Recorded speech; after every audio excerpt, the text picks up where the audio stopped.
बाजार के आखिरी घंटे का हर एक्शन, सटीक विश्लेषण, मुनाफे वाले आइडियाज। कीजिए कल की तैयारी आज हमारे साथ। देखिए CNBC आवाज मोतीलाल ओसवाल स्टूडियो से लाइव।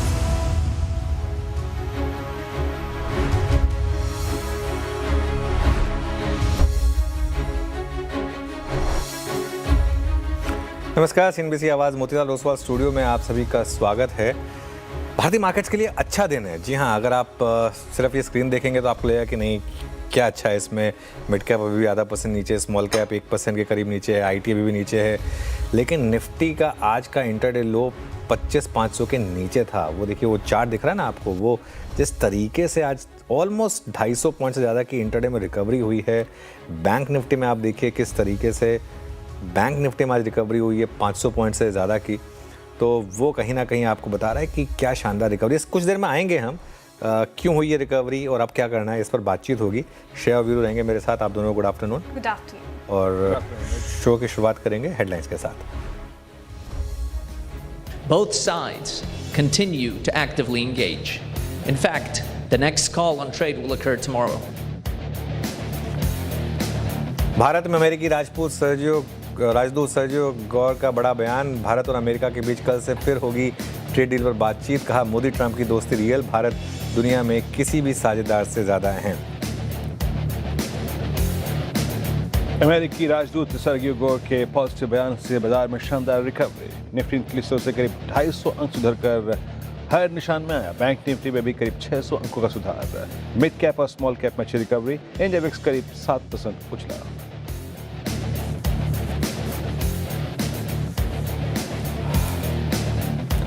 मेटल शेयरों में जोरदार तेजी, 1.5% चढ़ा निफ्टी मेटल्स इंडेक्स। 2% उछलकर निफ्टी के टॉप गेनर्स में शामिल हुए टाटा स्टील और हिंडाल्को। साथ ही चुनिंदा FMCG और NBFC में भी रौनक, लेकिन रियल्टी शेयरों में आज तगड़ी बिकवाली। आज के बिग स्टॉक्स चार्ट जीपीटी पड़े सटीक। वायदा कारोबार में और ज्यादा सख्ती नहीं होने को लेकर सेबी चेयरमैन के बयान से दौड़ा BSE। साथ ही गोल्ड सिल्वर में रिकॉर्ड तेजी से मुथूट फाइनेंस और हिंदुस्तान जिंक में अभी भी चमक कायम। उधर कमजोर अपडेट से टूटा सिग्नेचर ग्लोबल और चार्ट जीपीटी मजबूत चार्ट। SBI भी आज इस वक्त दिखा रहा है मजबूती। चीन की ओर से कंपटीशन बढ़ने के अनुमान से BHE और हिताची में बिकवाली जारी। 3% ज़्यादा फिसले दोनों शेयर। पिछले हफ्ते आई थी रॉयटर्स के हवाले से खबर। तीसरी तिमाही के अच्छे नतीजों से इरिडा में जोरदार तेजी। शेयर 3% से ज़्यादा चढ़कर बना वायदा का टॉप गिनर। वहीं कमजोर नतीजों से 4 साल निचले स्तर पर पहुंचा तेजस नेटवर्क का शेयर। तीसरी तिमाही में कंपनी मुनाफे से आई घाटे में। और 1 फरवरी यानी कि रविवार को 11 बजे पेश होगा union budget. Lok Sabha speaker Om Birla ने किया साफ, 28 जनवरी से शुरू होकर 2 अप्रैल तक चलेगा budget session.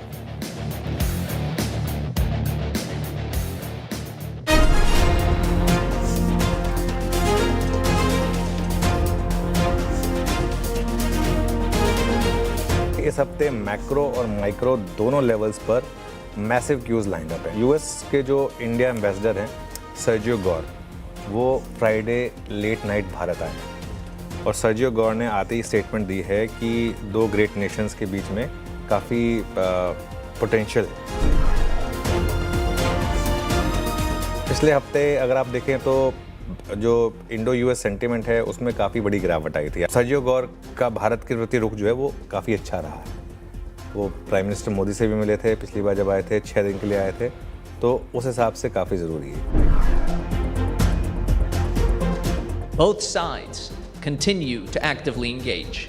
In fact, the next call on trade will occur tomorrow. आज सुबह हम बात कर रहे थे कि जो मार्केट के क्यूज़ हैं उनमें सबसे बड़ा क्यू यही है। और आई थिंक मैंने वीकेंड पे रील भी बनाई थी कि भारत अमेरिका रिलेशनशिप के लिए और इस मार्केट के लिए अगले 5-6 दिन काफ़ी ज़रूरी होंगे। कल वापस ट्रेड डील पर बातचीत होगी। आई थिंक उससे मार्केट ने थोड़ा पॉजिटिव रिएक्शन लिया।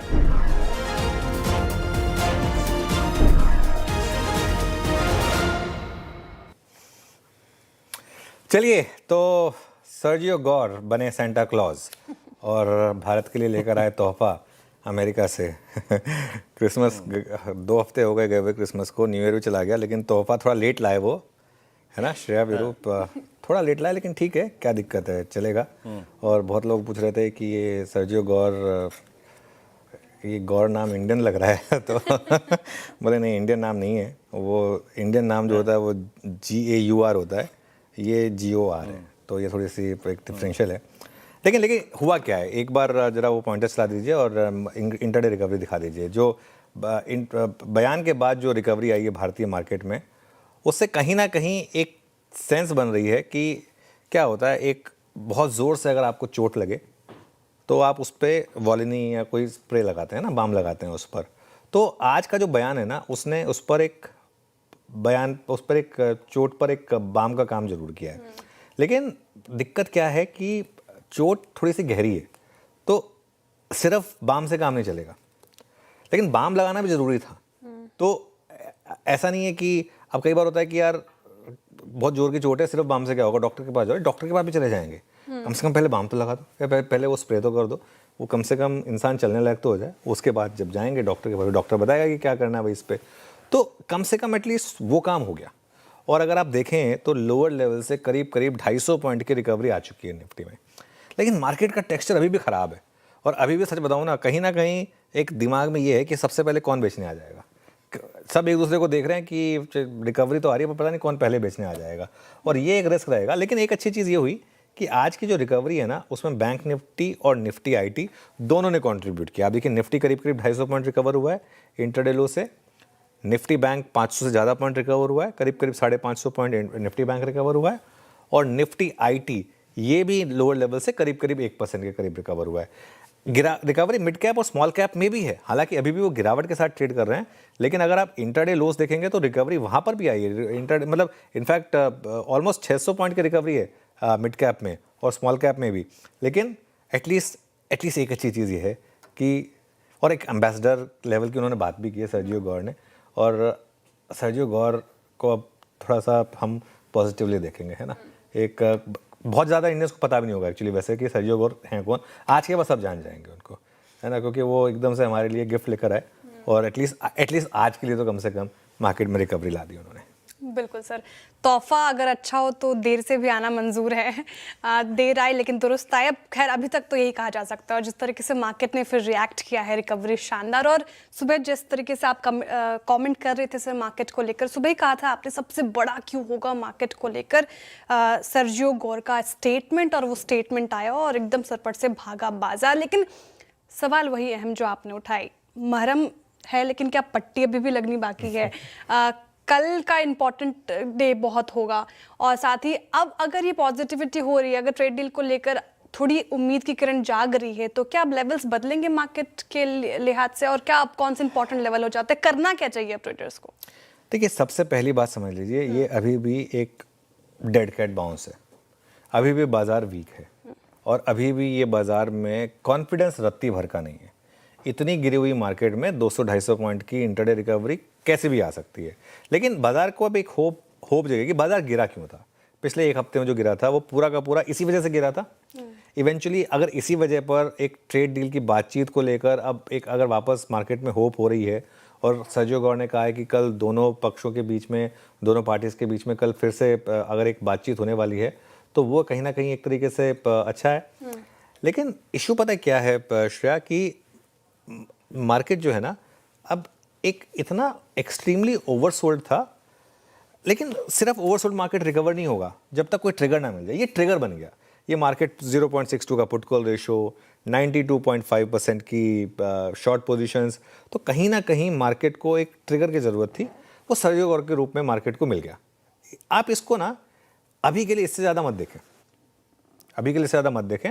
हो सकता है कि एक बार के लिए रिकवरी थोड़ी सी और 100-200 पॉइंट तूल पकड़ ले, लेकिन फॉर एग्जांपल अब कह रहे हैं कि कल ट्रेड डील पर फिर बातचीत होगी, कल फिर मान लो लुटनिक का या डोनाल्ड ट्रंप का कोई ट्रूथ आ गया, कोई ट्वीट आ गया, कुछ आ गया, तो फिर मार्केट वैसे रिएक्ट करेगा, कर सकता है।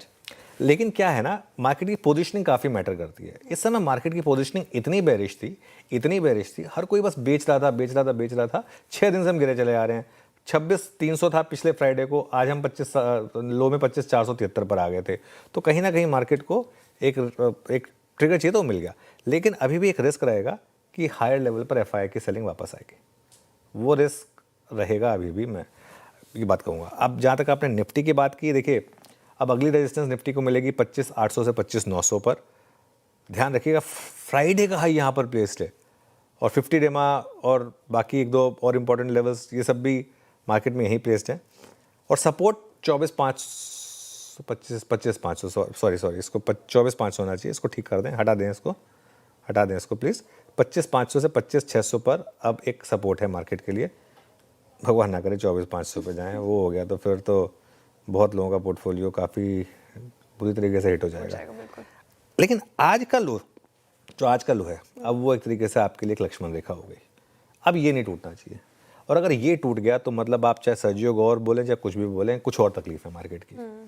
बैंक निफ्टी की जहाँ तक बात है, आज सुबह में हम बात कर रहे थे कि 59,500 के ऊपर टिकना ज़रूरी है। 59,500 पर आपका 20 डेमा है, हम नहीं टिक पा रहे हैं उसके ऊपर। 59,540 तक गए, फिर नीचे आए। लेकिन अगर हम इसके ऊपर निकल कर बंद हो गए इसके ऊपर तो कॉन्फिडेंस लौटेगा, और अगर 59,800 के ऊपर निकल गए तो फिर बड़ी वाली शॉर्ट कवरिंग पॉसिबल है। और अब 58,800 से 59,000, आज सुबह भी हम इसी लेवल की बात कर रहे थे, 58,800 से 59,000। हालांकि खैर देखिए इम्पॉसिबल होता है ये कहना कि बस अब इसी लेवल से घूम जाएगा बाजार, क्योंकि वो कहना आसान होता है, ट्रेड करना बहुत मुश्किल होता है।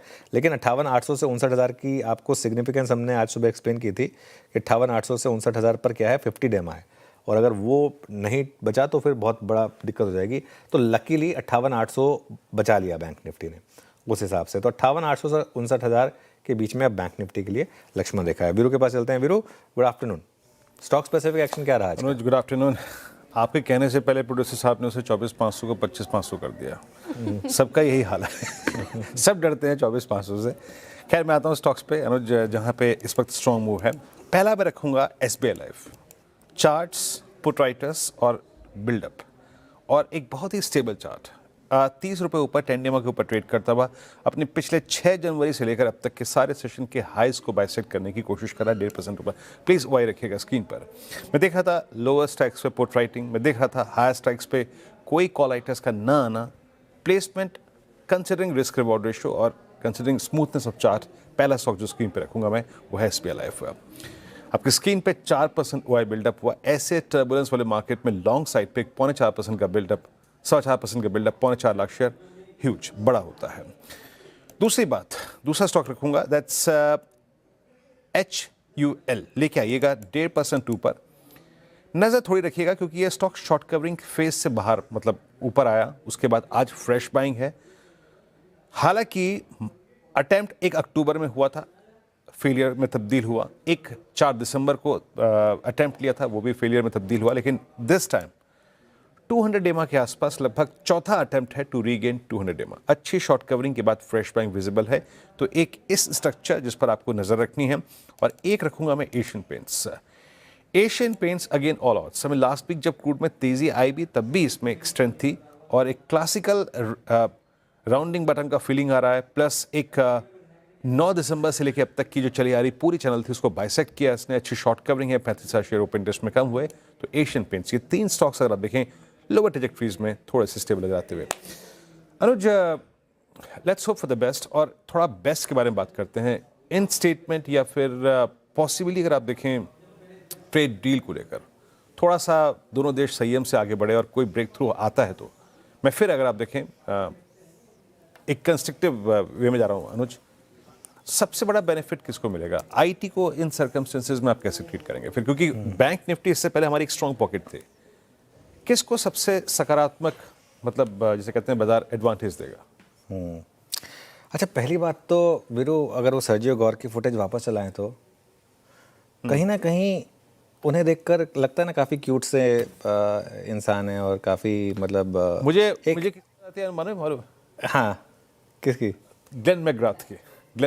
हाँ बिल्कुल, कुछ थोड़ा बहुत वो, हाँ जो मतलब बस थोड़े से उनके मुकाबले चबी हैं, बट अदरवाइज बिल्कुल सही कहा आपने। तो नहीं कहीं ना कहीं इनको देखकर ना थोड़ा सा लग रहा था कि ये कुछ अच्छा ही बोलेंगे, मतलब खराब तो बोल के जाएंगे नहीं, देख के लग रहा था थोड़ा सा इनकी शक्ल देखकर। कुछ कई बार आप हंस नहीं, कई बार कई शक्ल को देखकर ऐसा लगता है कि पता नहीं कुछ तो है, वो किसी फिल्म में था। Positivity आती है। हाँ, किसी फिल्म में भी था ना ये, कि कई बार किसी को देखकर लगता है कि भले ही उसने तुम्हारे लिए कुछ भी नहीं किया लेकिन उसको देखकर अच्छा लगता है, और कई बार किसी ने तुम्हारा हल्का सा बुरा ना किया फिर भी उसको देखकर गुस्सा आता है। तो इनको देखकर कहीं ना कहीं एक अच्छी फीलिंग आ रही थी कि नहीं, ये तो कुछ ना कुछ अच्छा ही करेंगे। सॉरी वीरू, इस बीच में आपने जो सवाल पूछा था वो एग्जैक्टली आईटी को लेकर था। आईटी को लेकर था। Best advantage. हाँ, देखिए अगर तो ट्रेड डील होगी तो पूरी मार्केट भागेगी, फिर तो उसमें क्या आईटी, क्या ये, क्या वो। फिर एक अच्छी चीज़ हो जाएगी कि फिर मार्केट का फोकस एटलीस्ट आईटी पे वापस अर्निंग्स पर हो पाएगा। अभी दिक्कत क्या है, मार्केट आईटी के अर्निंग्स पर फोकस ही नहीं कर पा रहा है। आईटी के अर्निंग्स पर, आईटी के वैल्यूएशन पर, इनमें से किसी चीज़ पर मार्केट फोकस ही नहीं कर पा रहा है। एटलीस्ट इसके बाद मार्केट जो है ना उसके ऊपर फोकस कर पाएगा, तो आई थिंक वो एक एडवांटेज रहेगी। लेकिन आई थिंक उससे भी ज़्यादा मुझे लग रहा है कि जो मार्केट में अगर ट्रेड डील हो गई तो सबसे ज़्यादा इम्पैक्ट आएगा मिड और स्मॉल कैप में। अब आप पूछेंगे मिड और स्मॉल कैप का क्या लेना देना ट्रेड डील से? मिड और स्मॉल कैप का लेना देना है सेंटिमेंट से। इस समय मार्केट में सबसे ख़राब है सेंटिमेंट, और अगर ये ट्रेड डील हो गई और अगर इस पर थोड़ी सी और पॉजिटिविटी आ गई तो सेंटिमेंट पॉजिटिव हो जाएगा। लेकिन एक चीज़ मैं अप फ्रंट कह दूँ, ट्रेड डील जब तक ना हो जाए तब तक उसके ऊपर कुछ भी कहना ना, क्योंकि हम इतनी बार जैसे कहते हैं दूध का जला छाछ भी फूंक फूंक कर पीता है। अब इसके लिए वो जब तक ना हो जाए तब तक कुछ बहुत ज़्यादा पॉजिटिव नहीं होंगे उसके ऊपर। और एक चीज़ मैं बार बार रिपीट कर रहा हूँ, ये वीक मार्केट है। ये जो आज हुआ है एक प्योर शॉर्ट कवरिंग है, क्योंकि मार्केट एक्सट्रीमली ओवरसोल्ड था। मार्केट को एक ट्रिगर मिल गया शॉर्ट कवरिंग के लिए। इसे ये ना समझे कि एक नए अप ट्रेंड की शुरुआत हो गई है। अभी तो डाउन ट्रेंड है, वो डाउन ट्रेंड अरेस्ट हुआ या नहीं हुआ है पहले तो ये पता करना है। चलिए जी बिल्कुल ट्रेड डील तो सरदर्द बना ही हुआ है। अब देखते कि कल बातचीत में क्या कुछ सामने निकल कर आता है ऐसा। लेकिन मेरा आपसे सवाल दो स्टॉक्स के ऊपर था। एक तो BHEL लगातार कल से चर्चा कर रहे हैं, और हिताची एनर्जी आपके बिग स्टॉक्स में भी आपने रेड में लिया था, काफ़ी पिटा भी कल स्टॉक। हालांकि आज भी क्योंकि मार्केट में रिकवरी आ गई से तो थोड़ा बहुत ये भी रिकवर हुए हैं, लेकिन फिर भी 2.5% डाउन, और BHEL भी आपको 3% डाउन नजर आएगा। यहाँ पर क्या अभी आपका स्टैंस बदला है या फिर वही है? कैसे अभी अप्रोच करें इस रिकवरी के बाद? देखिए, बड़ी ट्रेड प्ले आउट हो चुकी है। लेट्स बी वेरी क्लियर, बड़ी ट्रेड हाँ प्ले आउट हो चुकी है। जिस लेवल से हमने बात की थी उस लेवल से आई थिंक हिताची 10% गिरा, BHEL भी अगर आप पहले गिरा उसके बाद हाई से अगर गिरा, वो दोनों मिला लें आज सुबह के लो से तो काफ़ी गिरा। जैसा आपने बोला पूरी मार्केट में रिकवरी आ रही है, तो इन लाइन विद दैट बाकी इन स्टॉक्स में भी रिकवरी आ रही है। अब सब कुछ डिपेंड करेगा चाइना वाली खबर सही है या नहीं है, क्योंकि रॉयटर्स ने डाली है तो कुछ तो सोच के डाली होगी उन्होंने। अगर ये खबर सही है तो यहाँ पर मल्टी ईयर टॉप बन चुका है। अगर ये खबर गलत निकली या रीथिंक हो गया गवर्नमेंट की तरफ से तो रिकवरी आ जाएगी। बहुत सिंपल है, बहुत कुछ डिपेंड करेगा कि ये खबर सही है या नहीं है। चलिए अब आज रफ्तार के घोड़े और फिसड्डी स्टॉक्स की बात कर लेते हैं, फिर कार्यक्रम में आगे बढ़ेंगे।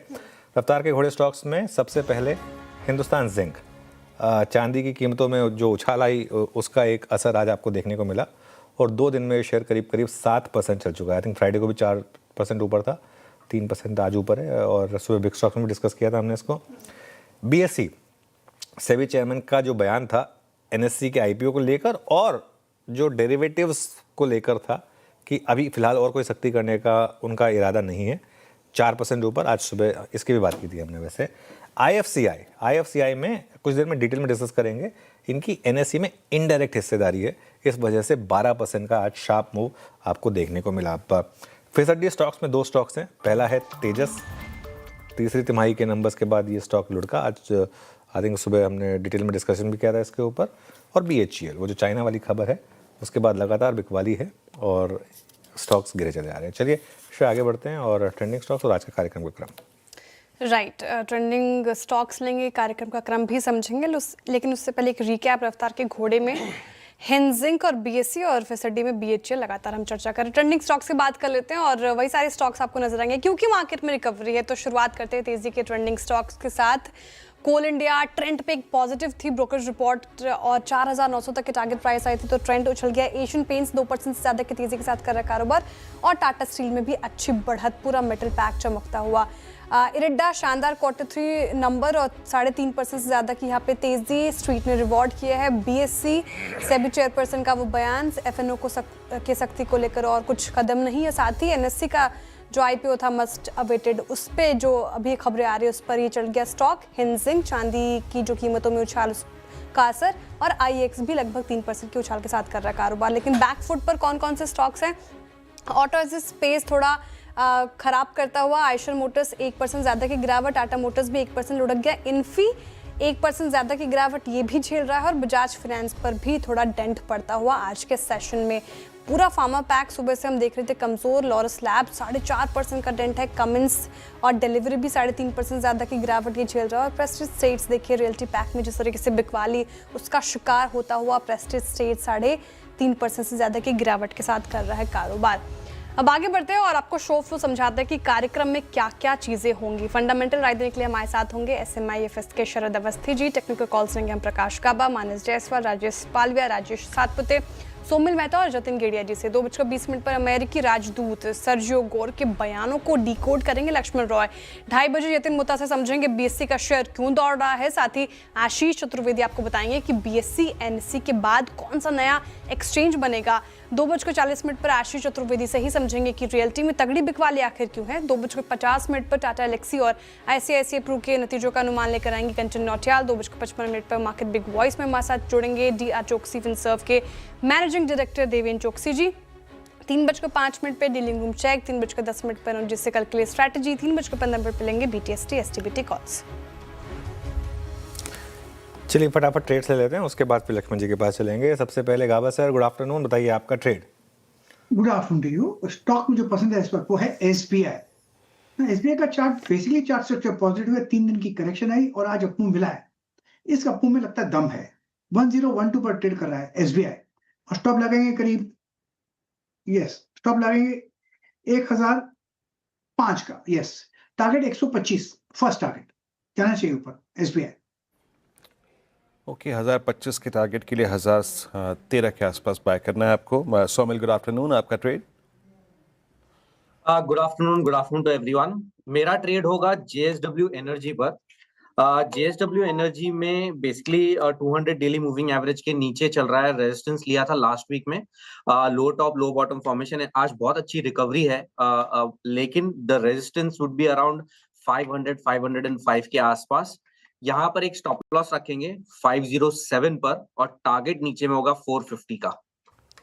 JSW एनर्जी पसंद आ रहा है, यहाँ पे खरीदारी की राय सोमिल जी की तरफ से। जतिन गेड़िया जी, गुड आफ्टरनून, आप क्या पिक कर रहे हैं? Good afternoon everyone. तो हमारा जो पिक रहेगा वो पावर फाइनेंस कॉर्पोरेशन में रहेगा। आज के दिन में हमने देखा है कि 20 डे मूविंग एवरेज से एक स्ट्रॉन्ग रिबाउंड देखने को मिला है। ओवरऑल ये स्टॉक में एक ट्रेंड रिवर्सल है और आज के ट्रेडिंग सेशन में अगर जो करंट लेवल्स पे क्लोज हो जाता है तो एक एंगल्फिंग बुल पैटर्न बन सकता है। तो ओवरऑल हमें लगता है कि एक अपसाइड पॉसिबल है पावर फाइनेंस कॉर्पोरेशन में। लॉन्ग करने की सलाह रहेगी। 360 का स्टॉप लॉस रखना होगा और ऊपर में 385 के टारगेट्स रहेंगे। चलिए अब चलते हैं मानस जी के पास। मानस जी, गुड आफ्टरनून, बताइए आपकी ट्रेड आज के लिए। गुड आफ्टरनून अनुज जी। तो देखिए, एम्बर इंटरप्राइजेस पे बिकवाली करने का ट्रेड लेना है। फ्रेश ब्रेकडाउन चार्ट देखने को मिला है और इस ब्रेकडाउन के बाद शायद आपको 300 रुपए का डाउनसाइड भी स्टॉक दिखा सकता है। तो एम्बर इंटरप्राइजेस का फ्यूचर बेचेंगे 61.15 के आसपास के प्राइस चल रहे हैं। स्टॉप लॉस आपको 62.36 के ऊपर लगाना है। नीचे की तरफ 5900 तक के टारगेट देखने को मिल सकते हैं एम्बर के फ्यूचर में। चाहे तो 6100 वाला पुट ऑप्शन ले सकते हैं। 174 के आसपास ये ऑप्शन ट्रेड हो रहा है। 109 रुपए का स्टॉप लॉस लगा लें, 300 रुपए तक के targets possible. Okay, amber enterprises 6100 की पुट और एक नेगेटिव नजरिया है, बेरिश व्यू इस स्टॉक पे। राजेश सतपुते जी, गुड आफ्टरनून, आपका ट्रेड। Good afternoon everyone. देखिए मेरी नजर FMCG स्टॉक्स पे है। यहाँ पे मूव अच्छा मिल रहा है। अगर निफ्टी सा थोड़ा सा करेक्ट होता है तो यहाँ पे पुल बैक मिल सकता है, तो डाबर के साथ जाऊंगा। डाबर क्योंकि कि इसका स्ट्रक्चर अच्छा है, ये अच्छे से कंसोलिडेट हो रहा है अपने 10 और 20 डे में के ऊपर। 200 डे में इसका 510 का है, तो कहीं ना कहीं लगता है कि ये लेवल्स ठीक है जहाँ पे आपका रिस्क टू रिवॉर्ड बैठता है। 526 चल रहा है, 522 का स्टॉप लॉस रखे और लॉन्ग करें। 535 to 540 तक का एक स्विंग मुझे लगता है डाबर में ड्यू है। ओके, डाबर में यहाँ पे खरीदारी की राय राजेश सातपुते जी की तरफ से। FMCG पैक के कुछ काउंटर्स ठीक ठाक परफॉर्म करते हुए। टेक्निकल कॉल्स पूरे हो गए हैं, एक एक करके आपके स्क्रीन पे रखते हैं, फटाफट से टारगेट और स्टॉप लॉस लिख लीजिए। गाबा सर कह रहे हैं SBI पे खरीदारी कीजिए, 25 के टारगेट देख रहे हो, 1005 का आपको स्टॉप लॉस लगाना है। सोमिल जी ने जेएसडब्ल्यू एनर्जी को चुना है, बिकवाली की राय यहाँ पर फ्यूचर्स में बिकवाली करनी है आपको। 450 के नीचे के टारगेट है, 507 का आपको स्टॉप लॉस लगाना है। जतिन जी कह रहे हैं पीएफसी अच्छा परफॉर्म कर सकते हो तो यहाँ पर बाई कर सकते हैं आप, तो पीएफसी में खरीदारी की राय। 385 के टारगेट है, 360 का स्टॉप लॉस लगाना है। मानस जी कह रहे हैं एम्बर इंटरप्राइजेस यहाँ पर बिकवाली कीजिए, चार्ट्स पे काउंटर काफी वीक, तो 5,900 के टारगेट नीचे के और 6,236 का स्टॉप लॉस लगाना है। और राजेश सातपुते जी ने डाबर को चुना है, खरीदारी की राय। स्टॉक अच्छा परफॉर्म कर सकता है आगे चलकर, 540 के टारगेट देख रहे हो, 522 का स्टॉप लॉस लगाना है। तो 2 सेल साइड की कॉल आई है, 3 बाई साइड की कॉल आई है। लेकिन शरद अवस्थी जी के पास चलते हैं अब इन्वेस्टमेंट आइडिया के लिए। शरद जी गुड आफ्टरनून और स्वागत है आपका कार्यक्रम में। बताइए ऐसे मार्केट में कौन सा स्टॉक सुझाएंगे जहां पर पैसे बन सकते हैं? हमें लगता है हिंदुस्तान पेट्रोलियम में काफी डिसेंट करेक्शन हमने देखी है पिछले कुछ समय में, और हमारा ये मानना है कि वैल्यूएशंस काफी अट्रैक्टिव है। कंपनी ने डेट वगैरह कम किया है, आने वाले 3-6 महीनों में और कम करेंगे। इसके अलावा जो समृद्धि प्रोग्राम से करीब उन्होंने 8.2 बिलियन रुपीस की सेविंग ऑलरेडी की है, अप्रैल से उसका 2.0 चालू होगा, जिससे वो सेविंग को लगभग 10 बिलियन तक ले जाने की बात कर रहे हैं।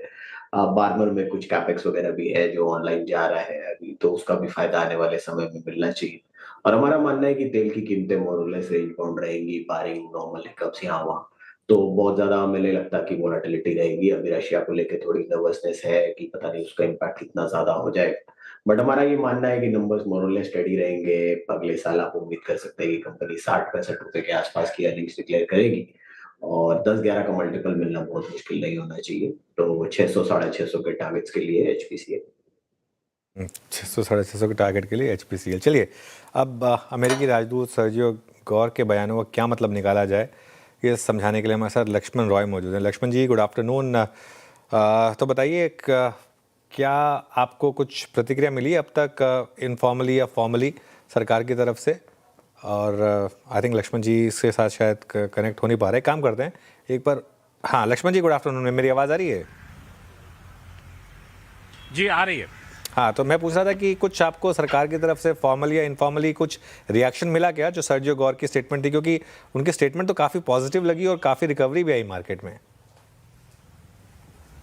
देखिए सरकार की तरफ से अभी तक कोई इस पर रिएक्शन औपचारिक तौर पर नहीं आया है, लेकिन इसको पर्सपेक्टिव में देखा जाए तो मैं इसको 2 हिस्से में पूरे स्टेटमेंट को बांट के देखना चाहूंगा।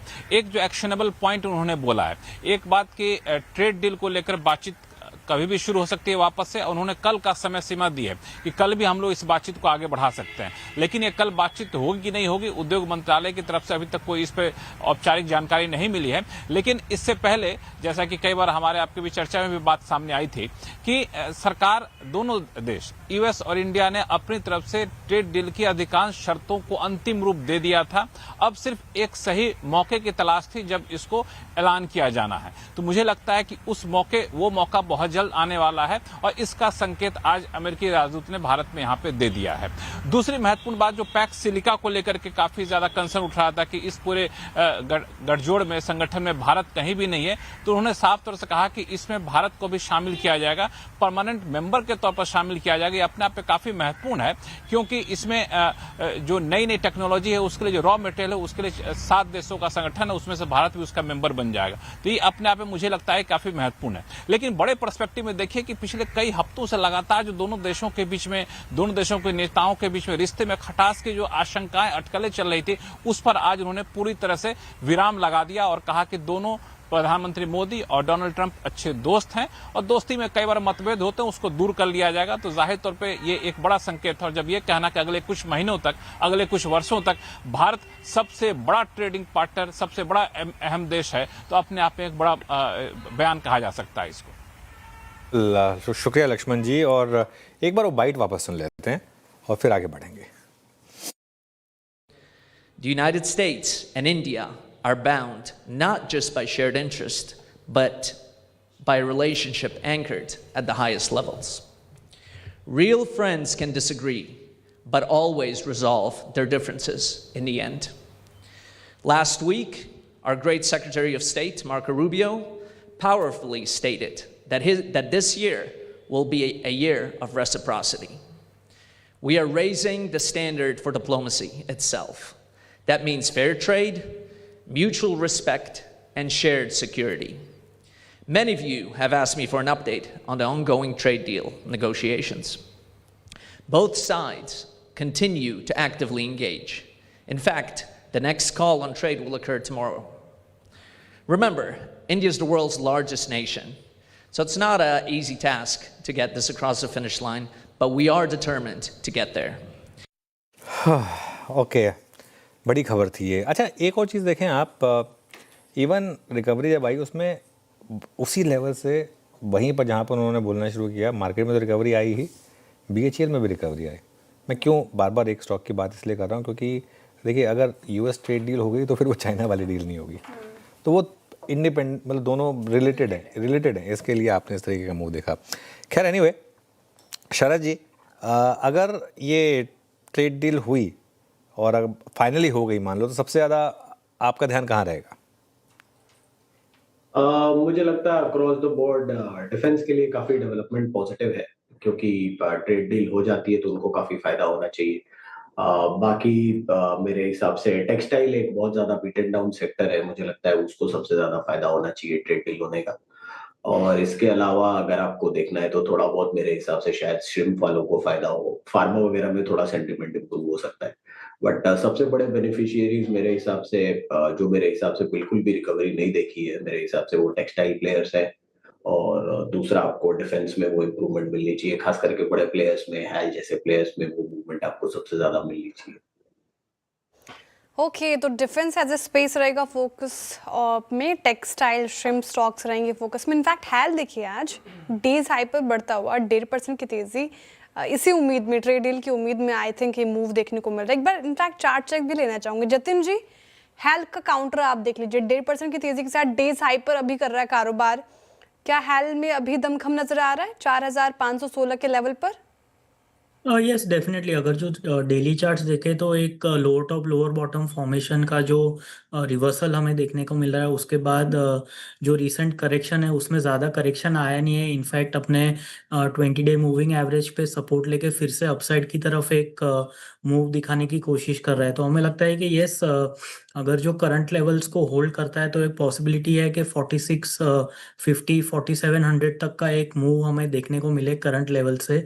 और डाउनसाइड में जो स्ट्रॉन्ग सपोर्ट बन रहा है वो अराउंड 4420 के आसपास बन रहा है। तो करंट लेवल्स पे भी लॉन्ग कर सकते हैं, रिस्क रिवॉर्ड फेवरेबल है। ओके, HL पे आपका एक कमेंट 4513 पे।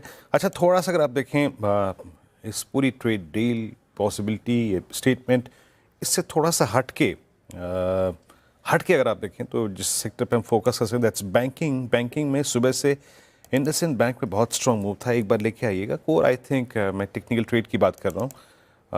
इट्स 901, जरा प्लीज़ स्क्रीन पे 900 की कॉल रखिएगा। क्लियरली आई मीन एक स्ट्रॉन्ग स्ट्रक्चर, एक स्ट्रॉन्ग पुल बैक मोड में रिट्रेस हुआ 3 दिन से, लेकिन इस स्ट्रेंथ वाले फेज में कभी भी 10 डेमा को नहीं तोड़ा। एक बार 900 की कॉल रखिएगा स्क्रीन पे, एक सेंस मिलेगा आपको कि ये बैंकिंग स्टॉक फीचर जो है वो दूसरे क्लस्टर में आने को तैयार है। मैं यही कह रहा था। 22 लाख का outstanding OI, current strike OI loose करती हुई, clearly signs of breakout. Manas IndusInd bank 902 already हो चुका है। आप एक बहुत ही क्रूशल 11 मार्च 2025 का जो ब्रेकडाउन था वो इसी प्राइस पे हुआ था। एक बहुत ही बड़े सप्लाई जोन को पार कर रहे हैं मानस। क्या इंडसइंड बैंक में आने वाले सेशन में कुछ स्ट्रेंथ एक्सपेक्ट कर रहे हैं आप क्या? तो देखिए, ऐसे मार्केट में जहां पर ज्यादातर स्टॉक में वीकनेस है, इंडसइंड बैंक लगातार अगर आप देखें तो पॉजिटिव पैटर्न्स बना रहा है, क्योंकि स्टॉक करेक्ट हुआ था, 10 डे मूविंग एवरेज पे सपोर्ट लेके रिकवरी दिखाई है। मेरा समझना है कि एक शॉर्ट टर्म बॉटम बना है 870 रुपए के आसपास। करंट लेवल्स पे एक पोजीशन ट्रेड ले सकते हैं, 950 रुपए तक के टारगेट पॉसिबल है। और आपने बिल्कुल सही स्ट्राइक प्राइस बोला था, 900 वाला कॉल ऑप्शन ले सकते हैं। 25 रुपए के आसपास ये ऑप्शन ट्रेड हो रहा है, इसमें आपको 14 रुपीज के स्टॉप लॉस से खरीदारी करनी है। आई थिंक 50 रुपए तक के टारगेट इस ऑप्शन में भी आपको देखने को मिल सकते हैं। ओके, 900 का कॉल भी ले सकते हैं आप। इंडसइंड बैंक अच्छा लग रहा है फिलहाल, काउंटर डेज हाई पर कारोबार करता हुआ। आज राजेश पालवे जी अब हमारे साथ शो में जुड़ रहे हैं। राजेश पालवे जी, गुड आफ्टरनून और स्वागत है आपका कार्यक्रम में। पहले बताइए सर, इस वक्त का ट्रेड क्या होगा आपका? गुड आफ्टरनून श्रेया जी, गुड आफ्टरनून एवरीवन। सो यहाँ पे हमें लगता है मेटल स्पेस पे फोकस किया जा सकता है। यहाँ पे मेटल स्टॉक्स में एक अच्छा बाउंस बैक देखने को मिला लोअर साइड से, और एक ब्रीफ करेक्शन के बाद वापस मोमेंटम कैचअप होते हुए दिख रहा है। टाटा स्टील पे बाय करने की सलाह है, और हमें लगता है टाटा स्टील में यहाँ पे 188 190 के टारगेट के लिए बाय किया जा सकता है। ऑन द डाउन साइड 180 के आसपास फ्यूचर्स में स्टॉप लॉस रखे जा सकते हैं। ओके चलिए अब बात करते हैं कुछ एक्सचेंजेस की। देखिए बीएससी ऑलरेडी लिस्टेड है और ऑब्वियसली आज top F N O gainers में 3% ऊपर एनएससी की लिस्टिंग की तैयारी हो रही है। और एक लिटिल नॉन एक्सचेंज है, तीसरा एक्सचेंज कहा जाता है उसे, जिसकी भी हम बात करेंगे। लेकिन पहले शुरुआत करते हैं कि बीएससी में क्यों तेज़ी है। यतिन के पास चलते हैं। Yatin, good afternoon. Good afternoon. और क्लियरली बीएससी के लिए बहुत सारी चीज़ें फेवर में आती हुई नज़र पड़ रही हैं। अगर हम बात करें पिछले हफ्ते की ही, तो सेबी चेयरमैन तुहिन कांता पांडे ने बयान दिया जो मीडिया को, एएनआई को, उसके मुताबिक डेरिवेटिव मार्केट में किसी भी प्रकार का चेंज अभी रिक्वायर्ड नहीं है। सेबी चेयरमैन ने ये भी कहा कि जो ऑनगोइंग डेटा एनालिसिस है और जो डेटा वो खंगाल रहे हैं, उसके एनालिसिस के बाद ही कुछ अगले कदम उठाए जाएंगे डेरिवेटिव मार्केट्स के लिए। और कहीं ना कहीं ये एक एश्योरेंस है बीएससी की डेरिवेटिव ट्रेड के लिए, जहां लोग एक्सपेक्ट कर रहे थे कि वीकली ऑप्शन में कोई बदलाव आएंगे क्या। शायद स्टेटमेंट से ये लग रहा है कि शॉर्ट टर्म में तो एटलीस्ट किसी प्रकार का एक्शन या मॉडिफिकेशन से भी इस मामले में नहीं करेगी। दूसरी बात है एनएससी के आईपीओ की। अगर हम बात करें तो सेबी चेयरमैन ने ये भी ऐड किया कि एनएससी के आईपीओ की जो एनओसी है, जो कमिटी की रिपोर्ट है, जो भी रोड ब्लॉक्स हैं, वो शायद इस महीने के अंत तक क्लियर हो जाएंगे। और इसके ऊपर एनएससी के सीईओ आशीष चौहान जी का भी एक मैसेज आया कि भाई वो बहुत खुश हैं कि इस प्रकार के बयान सेबी चेयरमैन की तरफ से आ रहे हैं कि मंथ एंड तक शायद आईपीओ के रिलेटेड रोड ब्लॉक्स हट जाएंगे। और इसी संदर्भ में उन्होंने भी कहा कि बहुत जल्द वो भी एक्सपेक्ट कर रहे हैं कि एनओसी सेबी की तरफ से आईपीओ को मिलती हुई नज़र पड़े, जो ऑब्वियसली एक सेंटिमेंटल पॉजिटिव है बीएससी में, क्योंकि एक एनएससी जो बड़ा पीयर है उसकी लिस्टिंग होने जा रही है, तो एक वैल्यूएशन बेंचमार्क भी सेट होता हुआ नजर पड़ेगा। तो इन कारणों के बीच में बीएससी का शेयर आज ज़बरदस्त तेज़ी में आपको देखने को मिल रहा है। इनफैक्ट वो सेबी चेयरमैन की बाइट भी सुन लेते हैं, जहां इन्होंने ये बारे में और चर्चा की। In the derivatives, we have taken a number of measures, as you know, earlier, first in October 24, and then in May 25, and the last of the measures got kicked in December 25. So we are looking at the data, and after the data is there, we will be able to define our next course of action. So at this moment, I don't think that we are going to disturb anything. Okay चलिए यतिन के पास वापस भी जाएंगे, एक और चीज़ पूछनी है मुझे उनसे। लेकिन बीएससी और एनएससी के बाद तीसरा स्टॉक एक्सचेंज भी एक्टिव ट्रेडिंग की तैयारी कर रहा है। सूत्रों के मुताबिक एमएसईआई यानी कि metropolitan stock exchange of India, इसमें ट्रेडिंग 2 हफ्ते में शुरू हो सकती है। क्या डिटेल्स हैं, आशीष से जान लेते हैं। आशीष, गुड आफ्टरनून। Good afternoon. और बहुत लंबे समय से अवेटेड है। दरअसल अगर आप देखें तो 2 एक्सचेंजेस तो हमारे पास ऑलरेडी है, लेकिन तीसरा अब अपनी जगह बनाने के लिए प्रयास कर रहा है। हालांकि प्रयास इसके काफ़ी लंबे समय से चल रहे हैं। अब दरअसल शुक्रवार को आप देखें तो मेट्रोपॉलिटन स्टॉक एक्सचेंज ने सर्कुलर देकर ये जानकारी दी है कि वो मार्केट मेकर्स को अपॉइंट करेंगे, यानी लिक्विडिटी एनहांसमेंट स्कीम जो है 130 शहरों में आपको देखने को मिलेगी। और आसान भाषा में मैं आपको बता दूं कि मार्केट मेकर का काम ये होता है कि बिड और आस्क दोनों के कोट्स देगा। तो नया एक्सचेंज है, तो सबका सवाल ये होता है कि यहाँ पर लिक्विडिटी नहीं होगी, कौन ट्रेड करेगा, इंस्टीट्यूशंस कैसे ट्रेड करेंगे। तो इसी चीज़ को एड्रेस करने के लिए ये स्कीम लेकर आए हैं, जहाँ पर ये मार्केट मेकर्स को अपॉइंट करेंगे। तो लिक्विडिटी में आपको यहाँ पर सुधार देखने को मिल सकता है। और हमारे सूत्र ये बता रहे कि अगले 2 हफ्तों में यहाँ पर ट्रेडिंग कमेंस हो सकती है, ट्रेडिंग की शुरुआत देखने को मिलेगी। लंबे समय से जैसे मैं बता रहा हूँ कि इसकी प्लानिंग चल रही थी। एवरी सैटरडे अगर आप देखें तो एक्सचेंज मॉक ट्रेडिंग भी कर रहा था। लेकिन मुझे याद आता है कि दिसंबर 2024 में फंड रेजिंग हुई थी, और साथ में आप देखें तो पिछले साल अगस्त में भी तो टोटल तकरीबन 1240 करोड़ के आसपास का जो है फंड रेजिंग हुए, जिसका इस्तेमाल ये अपने टेक इंफ्रास्ट्रक्चर को सुधारने में करेंगे। अब अच्छी बात ये भी कि जिस प्रकार के इन्वेस्टर्स इनको मिले हैं ये बड़ी सिग्निफिकेंट है। ग्रो है, ज़ीरोदा है, और भी बहुत सारे ब्रोकर्स हैं जिसने यहाँ पर निवेश किया हुआ है। काफ़ी सारे ब्रोकर्स की तरफ से एम्पैनलमेंट भी देखने को मिला है। लेकिन ये कहने सुनने में जितना आसान लगता है, एक्चुअली होगा नहीं उतना, क्योंकि ये दोनों एक्सचेंजेस बीएससी और एनएससी, इनकी डोमिनेंट पोजीशन काफ़ी ज़्यादा है। अब आप मार्केट शेयर के लिहाज से आप देखें तो इनकी जगह बनाना इनके लिए बहुत ज़्यादा मुश्किल देखने को मिलेगा, क्योंकि सेबी की तरफ से जो गाइडलाइंस है ट्यूसडे और थर्सडे एक्सपायरी की, इसके लिए इनके लिए अलग से एक्सपायरी का विकल्प नहीं बचता। तो डेरिवेटिव्स की जो वॉल्यूम है वो तो दूर की बात है, लेकिन फिलहाल के लिए एक बार मैं आपको मार्केट शेयर की पिक्चर बता देता हूँ। एनएससी पे देखें तो चाहे कैश में हो या फिर आप डेरिवेटिव्स में देखें, सबसे ज़्यादा जो मार्केट शेयर है एनएससी के पास है। हालांकि बीएसई ने over the years index FNO में 20% के मार्केट शेयर के साथ अपनी जगह बनाई है, लेकिन एमएससी अभी धीरे धीरे 130 शेयरों के साथ कैश में ट्रेडिंग शुरू करेगा।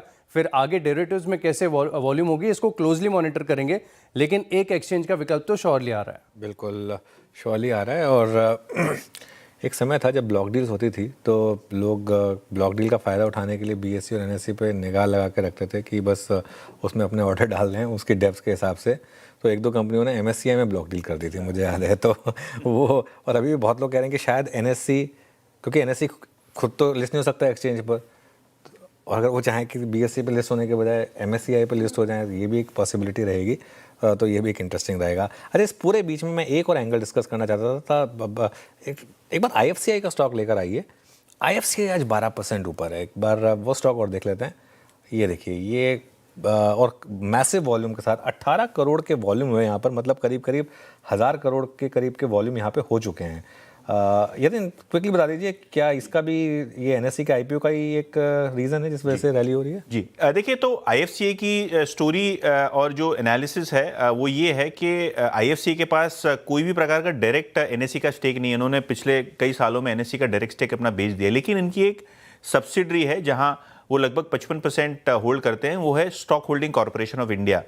और वो stock holding corporation of India लगभग 4.4% हिस्सेदारी एनएससी में होल्ड करती है। और आज के अगर हम एनएससी के ग्रे मार्केट के दाम के बारे में बात करें या उनका जो एक्सपेक्टेड मार्केट कैपिटलाइजेशन है वो है लगभग 5 लाख करोड़ रुपए के आसपास। तो 20 से 22 हज़ार करोड़ रुपए के शेयर्स आईएफसीआई इनडायरेक्टली होल्ड करता है एनएससी के अंदर। और अगर हम उसको 50-55% से मल्टीप्लाई भी कर दें तो आसानी से आईएफसीआई के पास लगभग 10,000 करोड़ रुपए के एनएससी के शेयर्स हैं। अच्छा, ये एक बात है। दूसरी बात ये है कि आईएफसीआई के बोर्ड ने कुछ क्वार्टर्स पहले ये भी अनाउंस किया था और उन्होंने गवर्नमेंट को ये रिकमेंड भी किया है कि स्टॉक होल्डिंग कॉर्पोरेशन को आईएफसीआई के साथ मर्ज कर दिया जाए। तो अगर वो मर्जर भी हो जाता है तो आईएफसीआई का डायरेक्ट स्टेक हो जाएगा एनएससी में, और एनएससी का आईपीओ अगर आ जाता है तो बड़ी अनलॉकिंग आपको आईएफसीआई शेयर होल्डर्स के लिए दिखाई पड़ सकती है। शुक्रिया थे। तो आईएफसीआई का ये क्रॉस कॉम्बिनेशन फैक्टर एनएससी के आईपीओ में क्या है उसको समझाते हुए आईएफसीआई आपकी स्क्रीन पे करीब करीब डे हाई पे ट्रेड करता हुआ और 54 रुपये से पैसे। बहुत बहुत शुक्रिया यतिन आपका भी और आशीष आपका भी। इस बीच टॉप कैश कॉल्स यहाँ से शुरुआत करते हैं। प्रकाश काबसर और सौमिल मेहता जी और मानस जायसवाल एक एक करके ट्रेड्स देंगे। प्रकाश सर, क्या पिक कर रहे हैं आप? मेरा ध्यान है मेड प्लस पर। लगता है इसमें आपको मिलना चाहिए। मेड प्लस ट्रेड करा 841.85, स्टॉप लगाएंगे करीब 827 का, 829 का, target 870, yes 870 made plus. Plus ये कैश में हो गई गाबसर के पिक। सोमिल जी, आप क्या पिक कर रहे हैं? मैं पिक कर रहा हूँ एक IIL anthem investment and infrastructure limited. ये स्टॉक में बेसिकली डेली चार्ट्स पर एक ट्रायंगल पैटर्न बनाया है। 10 डेली मूविंग एवरेज पे सपोर्ट लिया है। Momentum indicators in the short term by side पर है। मुझे लगता है यहाँ पे एक अच्छी रैली हो सकती है in the very short term. Stop loss रहेगा 3040 का और टारगेट होगा 3240।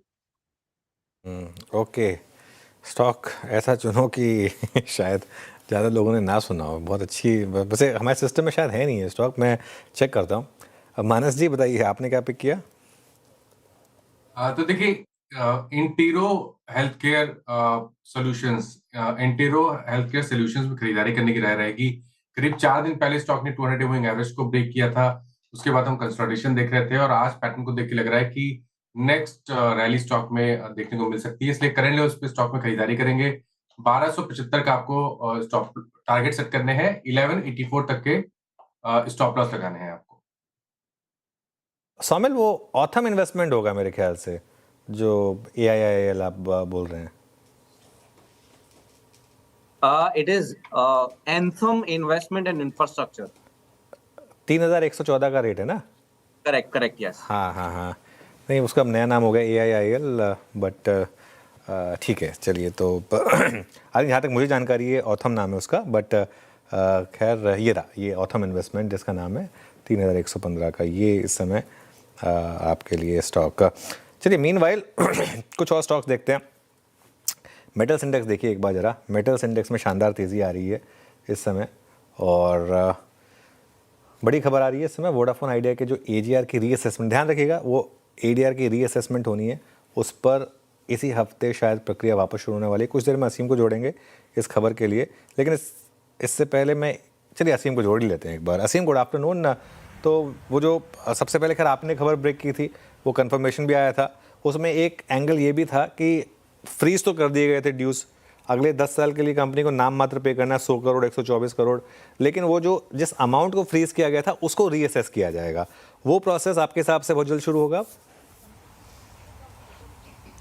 जी सही कहा आपने। देखिए 31 दिसंबर को कैबिनेट ने इसकी मंजूरी दी थी, और पिछले हफ्ते जो कैबिनेट ने जो मंजूरी दी थी उसको कंपनी को कम्युनिकेट कर दिया गया था, और उसके साथ साथ कंपनी से कहा गया था कि हम आपकी रीअसेसमेंट की शुरुआत करने जा रहे हैं। आपको एक अंडरटेकिंग देनी होगी कि जो भी रीअसेसमेंट का जो भी नतीजा आएगा वो आपको मानना पड़ेगा, ये अंडरटेकिंग आप दे दीजिए तो हम आप इसकी शुरुआत कर देंगे। तो कंपनी इस हफ्ते जो दूरसंचार विभाग है उसको इसकी अंडरटेकिंग दे सकती है, और अंडरटेकिंग देने के बाद ये प्रोसेस शुरू हो जाएगी। ये भी बता दूं कि पिछले 11 साल के जो AGR का रीअसेसमेंट यहाँ पर दूरसंचार विभाग को करना पड़ेगा। 22 सर्किल के अंदर ये पूरा रीअसेसमेंट किया जाएगा। कंपनी के जो भी डिजिटल वेरिफिकेशन रिपोर्ट्स हैं उनको भी वेरीफाई किया जाएगा, और दूरसंचार विभाग ने स्पेशल ऑडिट भी कराया था, तो उसको भी एक बार दूरसंचार विभाग वेरीफाई उसके हिसाब से भी करेगा। तो ये सारी प्रक्रिया में करीबन 6 महीने का वक्त लग सकता है, और 6 महीने के बाद जो भी आउटकम होगा कंपनी को उसको मानना पड़ेगा। तो जो जानकार बता रहे हैं कि उनके मुताबिक जिससे कंपनी का जो AGR का एक्चुअल अमाउंट है उसमें कमी आ सकती है, और अगर एक्चुअल अमाउंट कम होता है तो उसके ऊपर लगने वाली जो ब्याज है और वो पेनल्टी है वो भी घट सकती है। बिल्कुल शुक्रिया असीम। और देखिए स्टॉक समय ठीक ठाक मुआ है स्टॉक में, और असीम इस खबर पर मेरे ख्याल से पूरी इंडस्ट्री में सबसे आगे रहे, तो आई थिंक इस चीज़ को लेकर ऑब्वियसली थोड़ा सा मार्केट का भी कॉन्फिडेंस है। इशू क्या है कि ऑब्वियसली अब स्टॉक ने चलना बंद कर दिया, क्योंकि इतनी बड़ी खबर आई, उसके बाद मार्केट का भी थोड़ा सेंटीमेंट ख़राब था इस वजह से। लेकिन लेट्स वेट एंड सी कि फाइनली वो जो ड्यू है वो कहाँ तक आएंगे। वैसे frankly if you ask me, अगले 10 साल के लिए तो पिक्चर क्लियर है कि कुछ नहीं पे करना है। 100 करोड़ 124 करोड़ 10 साल के बाद किसने देखा है ना। चलिए एक ब्रेक ले लेते हैं छोटा सा, फिर वापस लौटेंगे।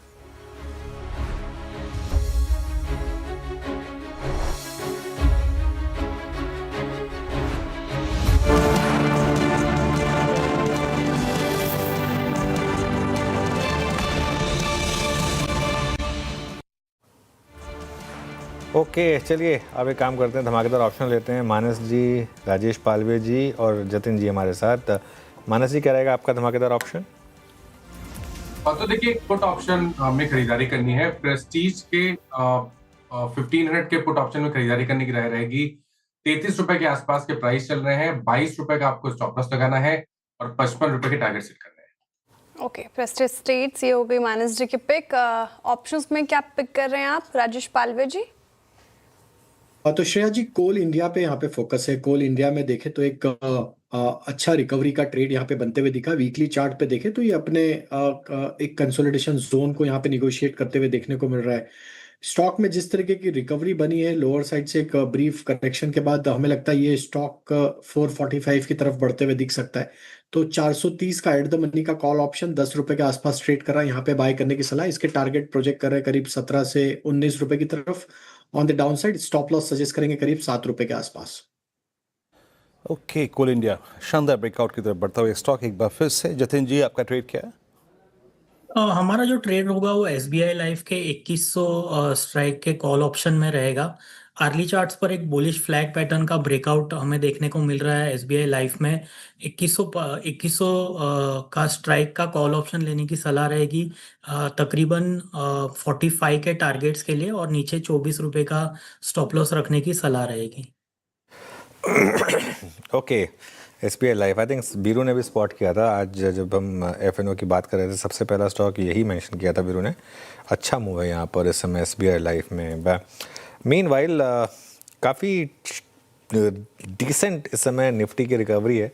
अब हम वापस डे लो पर हैं, डे हाई पर हैं, सॉरी डे हाई पर हैं वापस हम निफ्टी पर। हालांकि बैंक निफ्टी में अभी भी हम डे हाई से थोड़ा दूर हैं, करीब 100 पॉइंट दूर हैं।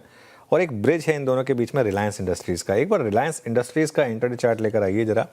और रिलायंस इंडस्ट्रीज़ ये देखिए, यहाँ पर अब थोड़ी सी रिकवरी आ रही है डे हाई पर। शरद जी, रिलायंस में करीब 100 रुपये की करेक्शन आई पिछले हफ्ते। कैसे देख रहे हैं आप इस करेक्शन को, और क्या व्यू है अब आपका इस स्टॉक पर, यहाँ पर इस समय रिलायंस पर? देखिए, मेरा व्यू तो पॉजिटिव है, पर मुझे लगता है जिस तरीके से वो मूवमेंट आई 4-5% की, तो शायद अब बाजार को नई वोलेटिलिटी एडजस्ट करनी होगी। बड़ा स्टॉक है, अचानक से 5% निकल जाना यूजुअली रिलायंस के कैरेक्टर को मैच नहीं करता है। तो मुझे लगता है वो थोड़ा सा अनर्विंग था, बट उसके बियॉन्ड मैं बहुत ज्यादा उस पर रीड नहीं कर रहा हूँ। और मुझे लगता है जो नर्वसनेस है ये रशियन क्रूड वगैरह के सराउंडिंग, क्योंकि जनरली हमारा ये मानना है कि क्रूड का प्राइस मूवमेंट बहुत सेडेट रहेगा, तो ज्यादा फर्क पड़ना नहीं चाहिए। तो हम लोग तो अभी इनिशियली 1750-1800 रुपए तक के एसओटीपी के टारगेट्स लेके चल रहे हैं। और मुझे लगता है इस साल में जैसे जैसे न्यू एज, सीबीसीएफ, सीबीएम और ये सब से रिलेटेड और डिटेल आती है, मुझे लगता है हाई प्रोबेबिलिटी हाइड्रोजन से रिलेटेड बिजनेस की भी और कॉन्क्रेटाइजेशन के प्लान्स आते हैं।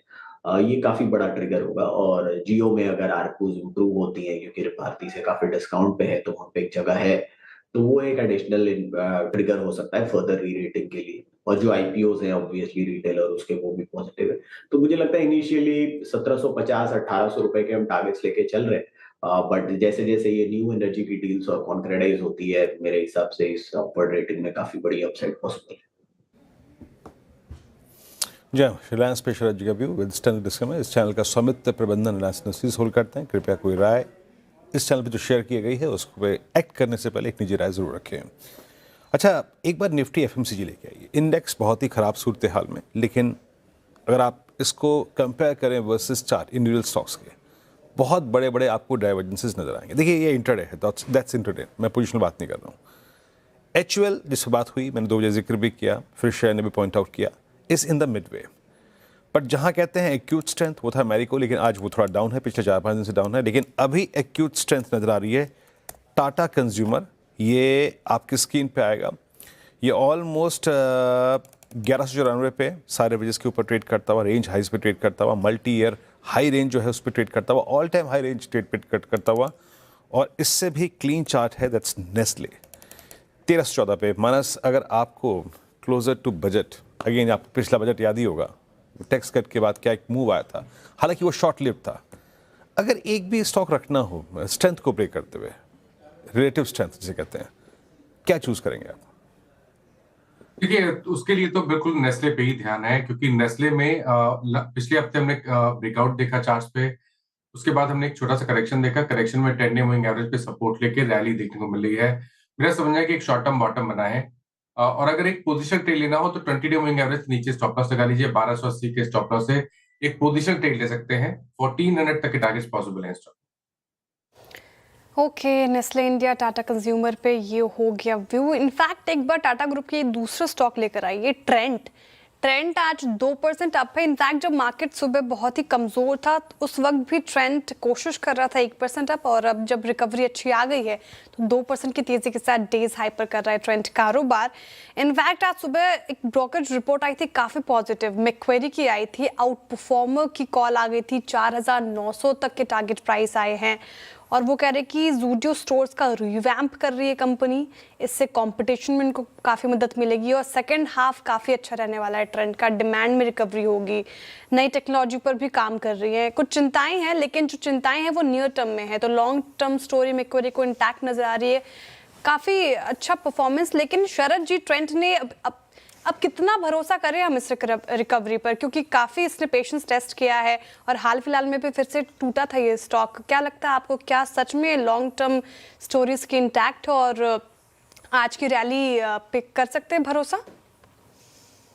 लॉन्ग टर्म रैली हमारे हिसाब से तो देखिए पूरी स्पेस में इंटैक्ट है, क्योंकि जिस टाइप की हम डेमोग्राफिक चेंज और अर्बनाइजेशन वगैरह की स्टोरी देख रहे हैं, पर कैपिटा इनकम इंक्रीज की स्टोरी की बात कर रहे हैं, तो अक्रॉस द बोर्ड रिटेल और इस टाइप की स्टोरीज को काफी फायदा होना चाहिए। जिस तरीके से इन्होंने ज़ूडियो को स्केल अप किया वो भी काफी इंटरेस्टिंग और काफी फास्ट फॉरवर्ड मूव थी।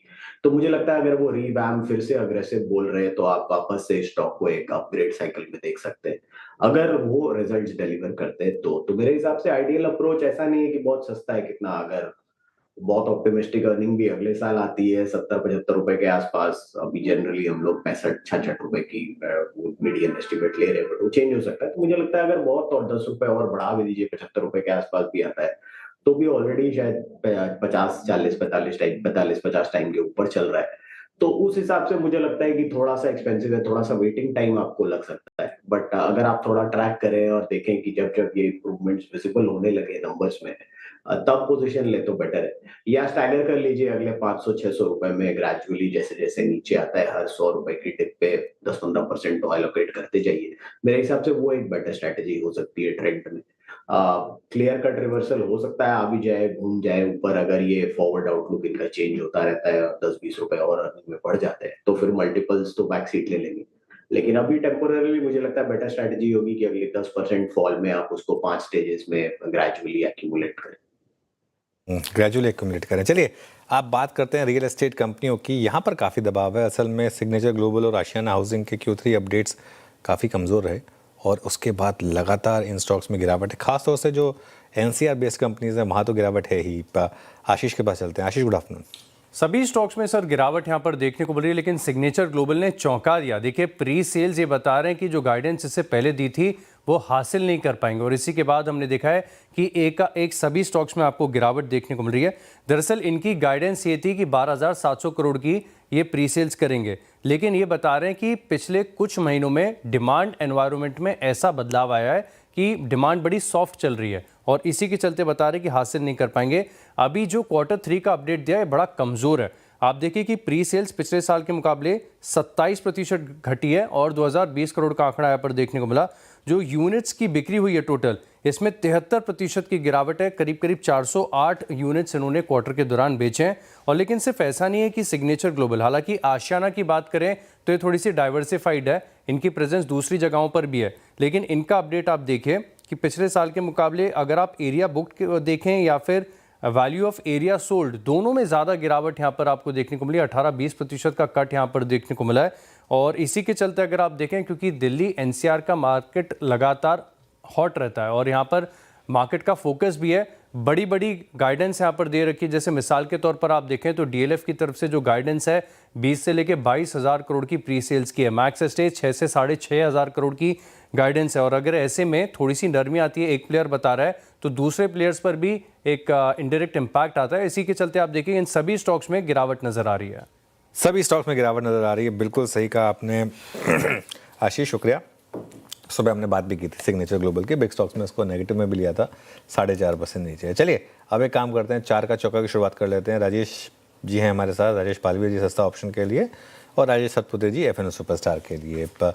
फिर सोमिल जी के पास चलेंगे आई थिंक चार्ट का चमत्कार ट्रेड के लिए और मिड कैप फंडा के लिए शरद अवस्थी जी हैं हमारे साथ। तो राजेश पालवी जी, आपका सस्ता ऑप्शन ट्रेड। तो बिल्कुल अनुज जी, यहाँ पे जो ऑप्शन में स्टॉक पसंद आ रहा है वो PSU बैंकिंग बास्केट से state bank of India SBI पसंद आ रहा है। स्टॉक क्लियरली वीकली चार्ट पे देखे तो एक अप स्लोपिंग चैनल में ही ट्रेवल कर रहा है, जो कि साइन है एक सस्टेन बाइंग एक्शन का। और इस वॉलेटिलिटी में भी ये स्टॉक में एक आउट परफॉर्मेंस देखने को मिला था। यहाँ पे हम 1015 की स्ट्राइक का कॉल ऑप्शन, जो कि एट द मनी का बाय करने की सलाह है, और हमें लगता है SBI का ये मूव 1050 की तरफ बढ़ सकता है। तो ये ऑप्शन के target trading point of view से 24 से 26 रुपए की तरफ एक्सपेक्ट कर रहे हैं। On the down side stop loss होगा करीब 9 रुपए के आसपास। ओके, SBI का 1015 का कॉल ऑप्शन लेना है, ये सस्ता ऑप्शन में राजेश पालविज जी की पिक हो गई। अब चलते हैं राजेश सातपुते जी की तरफ। FNO सुपरस्टार के लिए सर कौन सा स्टॉक पिक कर रहे हैं? श्रेया देखिए, मुझे लगता है यहाँ पे आपको रिकवरी प्ले करना पड़ेगा, जहाँ पे आप कह सकते हैं कि पॉसिबिलिटी है कि रिस्क रिवॉर्ड थोड़ा बढ़िया बने। जैसे डेड कैट बाउंस है वही प्ले करें हम लोग। तो ऑयल मार्केटिंग कंपनीज देखिए, HP, BP, IOC, इसमें से HPCL का चार्ट देखिए, इट इज एट 452। तो हमारा स्टॉप लॉस होगा 446 का और हम HPCL बाय करेंगे। This is a contra buy वाला सेटअप। टारगेट होगा 465 to 470 का HPCL बाय। HPCL बाय 452 पे। सोमिल, आपका ट्रेड 4 का चमत्कार। मेरा ट्रेड होगा LIC housing finance on the sell side. यहाँ पे एक ऑन द सेल साइड एक कंसोलिडेशन नीचे की तरफ टूटा है। 20 और 40 डेली मूविंग एवरेज पे रेजिस्टेंस भी लिया है 2 ट्रेडिंग सेशंस पहले, और डाउन ट्रेंड ऑलरेडी शुरू हो चुका है। स्टॉप लॉस रहेगा 536 पर और टारगेट होगा 485। LIC हाउसिंग फाइनेंस बिकवाली की राइट चार्ट का चमत्कार के लिए सोमिल जी की पिक हो गई। मिड कैप फंड डालेंगे शरद जी से। शरद जी बताइए आपका मिड कैप फंड। जी, हमारा मिड कैप फंड होगा कॉनकॉर्ड बायोटेक।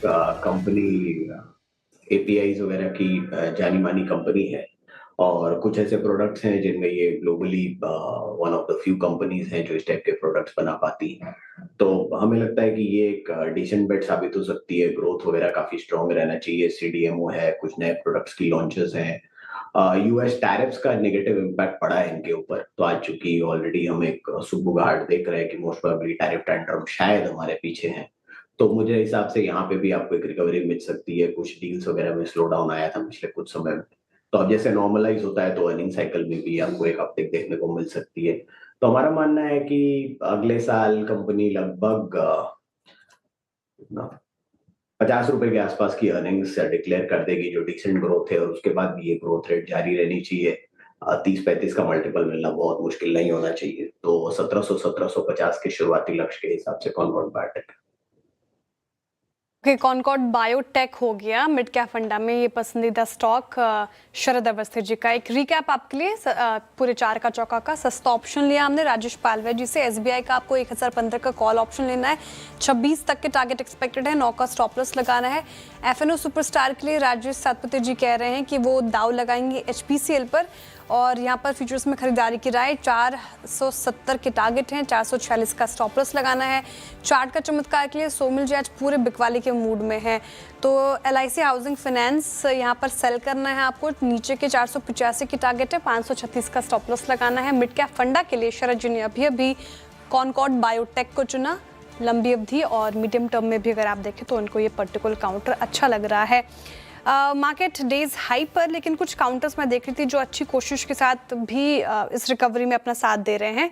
एक बार रखिएगा स्क्रीन पे जियो फाइनेंस, साथ ही मारुति का स्टॉक रखिएगा। यहाँ पर अच्छे मूव्स, जबकि पूरा ऑटो पैक अगर आप देखें बैकफुट पर मारुति अच्छा परफॉर्म करता हुआ सर, रिकवरी अच्छी आ रही है। शेयर मार्केट में अच्छी रिकवरी आ रही है और करीब 120 पॉइंट की अब निफ्टी में रिकवरी है, लेकिन मेरी नज़र जा रही थी खास तौर से मिड कैप पर। मिड कैप देखिए एक बार ज़रा, और ये देखिए अब मिड कैप भी ग्रीन में आया है और पूरे इंट्राडे में शानदार रिकवरी है मिड कैप में। एक बार एडवांस डिक्लाइन रखिए स्क्रीन पर और देखिए ज़रा एडवांस डिक्लाइन। ये गैप जो है ध्यान रखिएगा, सुबह काफ़ी ज़्यादा था, लेकिन अब ये गैप काफ़ी इस समय कम हो रहा है और एक अच्छी रिकवरी। और वीरू, एक चीज़ इंटरेस्टिंग है, पिछले 1-2 घंटे में ये जो रिकवरी है ये नॉन बैंक निफ्टी लेड है। मतलब बैंक निफ्टी अभी भी वो डे हाई पर नहीं है, लेकिन बाकी सभी डे हाई पर हैं। तो कहीं ना कहीं एक फिंगर्स क्रॉस थोड़ा मार्केट कॉन्फिडेंस ले रहा है और अक्रॉस द बोर्ड रिकवरी आ रही है मार्केट में। जी अनुज, और अनुज 6 दिन में पहली बार लास्ट डे की सबसे बड़ी कॉल आइटर्स के जोन में निफ्टी एंटर करता हूँ। शुक्रवार को सबसे बड़ी कॉल बिकी हुई थी 25-800 की। फर्स्ट टाइम अनुज 6 दिन में पहली बार conviction to ride about call writers. बिल्कुल वीरू। और एक और चीज़ इंटरेस्टिंग है, देखिए क्या होता है ना कि इतना एक्सट्रीमली ओवरसोल्ड था मार्केट। अब मैं फ्रैंकली बोलूँ तो मैं ये मूव फ्राइडे को एक्सपेक्ट कर रहा था, क्योंकि फ्राइडे को भी पुट कॉल रेशियो 0.65 पर था, लेकिन फ्राइडे को मार्केट फिर गिर गया। लेकिन आज जिस लेवल से मार्केट घूमा है ना, वो अगर वहाँ से नहीं घूमा होता तो फिर मार्केट के लिए बहुत बड़ी दिक्कत हो जाती है। आज सुबह हम आई थिंक निफ्टी पर हम 25,500 की बात कर रहे थे और बैंक निफ्टी पर हम आई थिंक 58,800 की बात कर रहे थे कि ये दो जो लेवल्स हैं ये अब एकदम मेक और ब्रेक है, क्योंकि अगर यहाँ पर नहीं रुके आप तो फिर मार्केट के लिए बहुत बड़ी दिक्कत होगी। खैर बाई चांस के, और ये कई बार होता है कि आप सपोर्ट के आसपास आते हैं ना, वहाँ कोई ना कोई ट्रिगर आ जाता है मार्केट, कोई ना कोई ट्रिगर आ जाता है। तो इस समय ये ट्रिगर आ गया और यहाँ पर रिकवरी आ गई। चलिए एक आई थिंक छोटा सा ब्रेक और लेना है हमें, उसके बाद जब वापस लौटेंगे तो आई थिंक देवेंद्र चौकसी जुड़ेंगे हमारे साथ इस छोटे से ब्रेक के बाद।